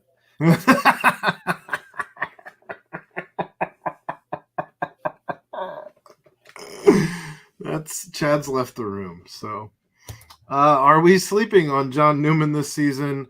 41-inch vert is. You had to go give your daughter that medicine, right? Yeah, So what did I miss something? No, I can ask you No, again if you'd like. no. happy birthday, Lisa. A 41-inch vert is insane, so it seems as if he's fully healthy, knock on wood. How has he looked compared to the other wings on the roster in open gym? Hasn't played a lot of open gym. There's no need to put extra work on his knee in open gym. So I've heard great things. I've heard he looks really good. Looks like he did last offseason when a lot of people felt like he was looking like the best player on the roster going into the season, and then had his knee act up. You know what you don't do in that situation? Have that guy run a bunch of open gyms. So I can't answer the open gym question, but from talking to people in the program, he's on track. He's looking good. All right. That's the end of the basketball portion of the mailbag. Moving on to the banks portion. Which of the 4 new schools are you most excited to travel to? For me, it's Arizona. If I'm the 4 new schools. Oh, okay. For me, it's Arizona because I want to dap up Jason Shear. Yeah, I'm with you on that. Mad props to that dude. Yeah. Amidst stark criticism and so many people telling him, you're a shill, you're wrong, you don't know what the fuck you're talking about. The rest of the Pac-12 media told him to shut the fuck up. And he said, fuck you, I won't do what you tell me. And then they repeated it 47 times. While live on MTV. Yeah, with a very aggressive guitar and drum behind him. Somebody needs to put Jason Shearer's head on Zach De La Roca in Killing in the Name of. And then take away the MTV on the bottom right and put Pac-12 Network down there. Right. Those who die. Yeah, I'm with you on that. That's a dude that deserves all of the flowers. All of them. Because he was right at every turn. And everybody that told him he was wrong spectacularly. Magnificently, they were wrong. So, yeah, I'm with you. Let's go to Arizona and dap up Jason Shearer. Especially the Utah people. We're never leaving. Yeah. Okay. Oh, I'm not leaving. Oh, yeah, you left. What you guys got? Brent, Ryan? Yeah, I think we've already kind of touched on it, but give me the Tempe. Give me the over and over. Well, give me the Boulder. Are you going to skip Skins' question? No, I'm getting to it. We always end with Skins, so okay. I think he's earned that. Okay, I agree. It's always the last question of the mailbag, and it's rapid fire, so it always takes the longest. Let's do it. Let's make it rapid. All right, rapid fire. Goat. Yeah, crab legs or lobster tail? Crab legs. Lobster tail. Crab legs. Man, there ain't nothing better than pulling out a big juicy crab leg. But man, lobster. I'm not a lobster guy. It's a little too sweet for me. Crab legs are a little more succulent. A good lobster roll goes a long way, man. I agree. But yeah, I'm not trying to work for you have to put too much work in on the crab legs for not enough. The juice isn't worth the squeeze. If you get the right crab, if you just do the small, tiny little the Alaskan snow crab, those suck. No, you got to do some king crab or some Dungeness. Mm-hmm. Then you got to worry about cutting yourself on the. No, I'm out on all You just blood flavored It's fine. crab. It's good. Listening to audiobook or podcast, I don't listen to audiobooks. Podcast, Podcast. BBP on repeat. Great one today. Oh, I listened to a great one today. Two Bears, One Cave with Rob Lowe, talking about all the stories from his childhood with like the group of kids. Could you imagine? He went to middle school and high school. It was Rob Lowe, Chad Lowe, Emilio Estevez, Charlie Sheen, Sean Penn, Chris Penn, Robert Downing Jr., Eric Stoltz. No, these like they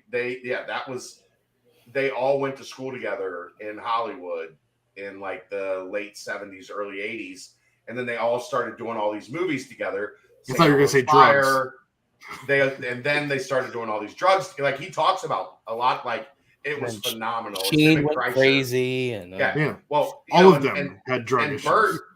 Bert grew up, like Bert's that age. So he grew up like he was joking at one point in time. He was like, if I was able to tell such and such girl in 8th grade that I would be friends with Rob Lowe, she would have fucked me because she loved you so much in 8th grade. Like if I would have been able to tell her in 8th grade that when I was 50, Rob Lowe and I were going to be boys, I would have had sex with her in 8th grade.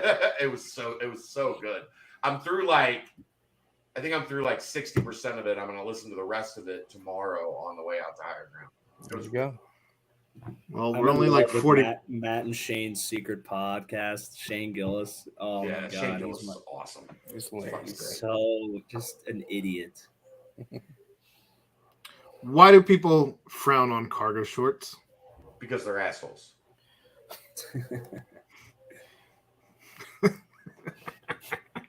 I'm not even clearly.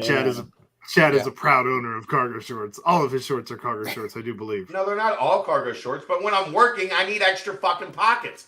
Do you want me to be able to do all of the things? Sometimes I got to put, the notebook in this one to go to like the recorder in this one. I'm not carrying a fucking book bag at Higher Ground when it's 100 degrees out, Aaron. I did. Yeah, and you almost died. Brady. They almost had to strip you down and put you in the cold tub. I didn't even get night leg cramps like this guy. Brady used to make him put bricks in their book bags. I tell you what. There it is. So yeah, let's go ahead and say that. No comment on cargo shorts. I think it's because everybody told us that we had to hate them. I think. Yeah, that's the thing. Like people told you had to hate them, so you hate them. But why? What's wrong with extra pockets? What problem do you have with extra pockets? Extra pockets are phenomenal. I blame my ex-wife for why I have no more cargo shorts. Well, you're also divorced. So who was right? Who was wrong? Cargo shorts. Got out of there. Always right. Chinese or Indian? Chinese. I like Indian, but Chinese. Yeah, I do too. I had Chinese tonight, but given the option, I'm going Indian food. Oh, nice. Kelly was big. Kelly loved Indian. So I get it.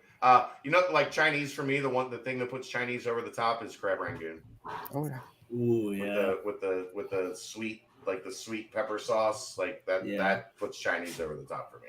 You get a samosa. The dishes, the main dishes, like a tikka masala, General's chicken and tikka masala. There's not a huge disparity there. Naan bread gives Indian that's a huge boost for Indian food. I love naan bread. I disagree. I think the main dishes are way different. Elevated. Yeah, but I think they're equally as good is what I'm saying. They're equally as tasty, the main Indian dishes and the main Chinese dishes. Yeah. Like beef and broccoli is delicious. Orange chicken, sesame chicken. Yeah. I feel like you're getting when you go to a Chinese place, I feel like they're all mid. I don't know that I've ever had a Chinese place where I've been like, oh my god, it's the best. It's the best Chinese. But I feel like every Indian place I've had is always like, oh, that was really good Indian. There's more bad Chinese. I'll give you that. there's more bad Chinese places than there are bad Indian places. Yeah. But the good Chinese places, like Amerasia and Covington, you ever been there, Royer? Uh-oh. I think we lost him. He fell asleep Yeah, because this rapid fire is taking too long. All right, do the final question. Here we go. Why do some Reds fans think it's okay to Start Newman over Matt McCarthy? think it's okay to punt on improving the team in the present for theoretical future returns on prospects that are years away from contributing if they ever do? Essentially, why didn't they make any moves? I don't think those prospects are years away from contributing is the mistake in the philosophy there. All of those guys, Noel V. Marte, Phillips, they're all within, they're going to play in the majors either late this year or early next year. Those are not guys that are far down the road. They are no Stu Fairchild, though. I mean, come on. That's the mailbag. Get us out of here, Brent. The Reds, man. But hey, guys, that was a fantastic BBP. Chad, I feel your It's really long, Aaron. I don't think I'm not going to be able to do a nightcap tonight. I've got to go take care of. No, you're good. That sick kid. Trats. Ah, shucks. But hey, there's videos on the YouTube anyway. Go watch those. Yeah, there's your nightcap. And here's a extra long nightcap for you too. But big shouts as always to 3-hour nightcap. Danco transmission. I don't care. Big shouts, of course, to Quick Paper Supply timestamps. Shouts as well to Sauce Gardner and Nick Van Exel. Congratulations on graduation. Shouts, of course, to everyone doing a bang up job covering the all the action there at Camp Higher Ground and at the fall practices. But we have filled you guys in as much as possible. So without further ado, for my guys, my pals, my partners, Aaron Smith, Chad Brown, Ryan Royer, I am Brent Young. This was yet another fantastic BBP presented by BearcatJournal.com. See ya.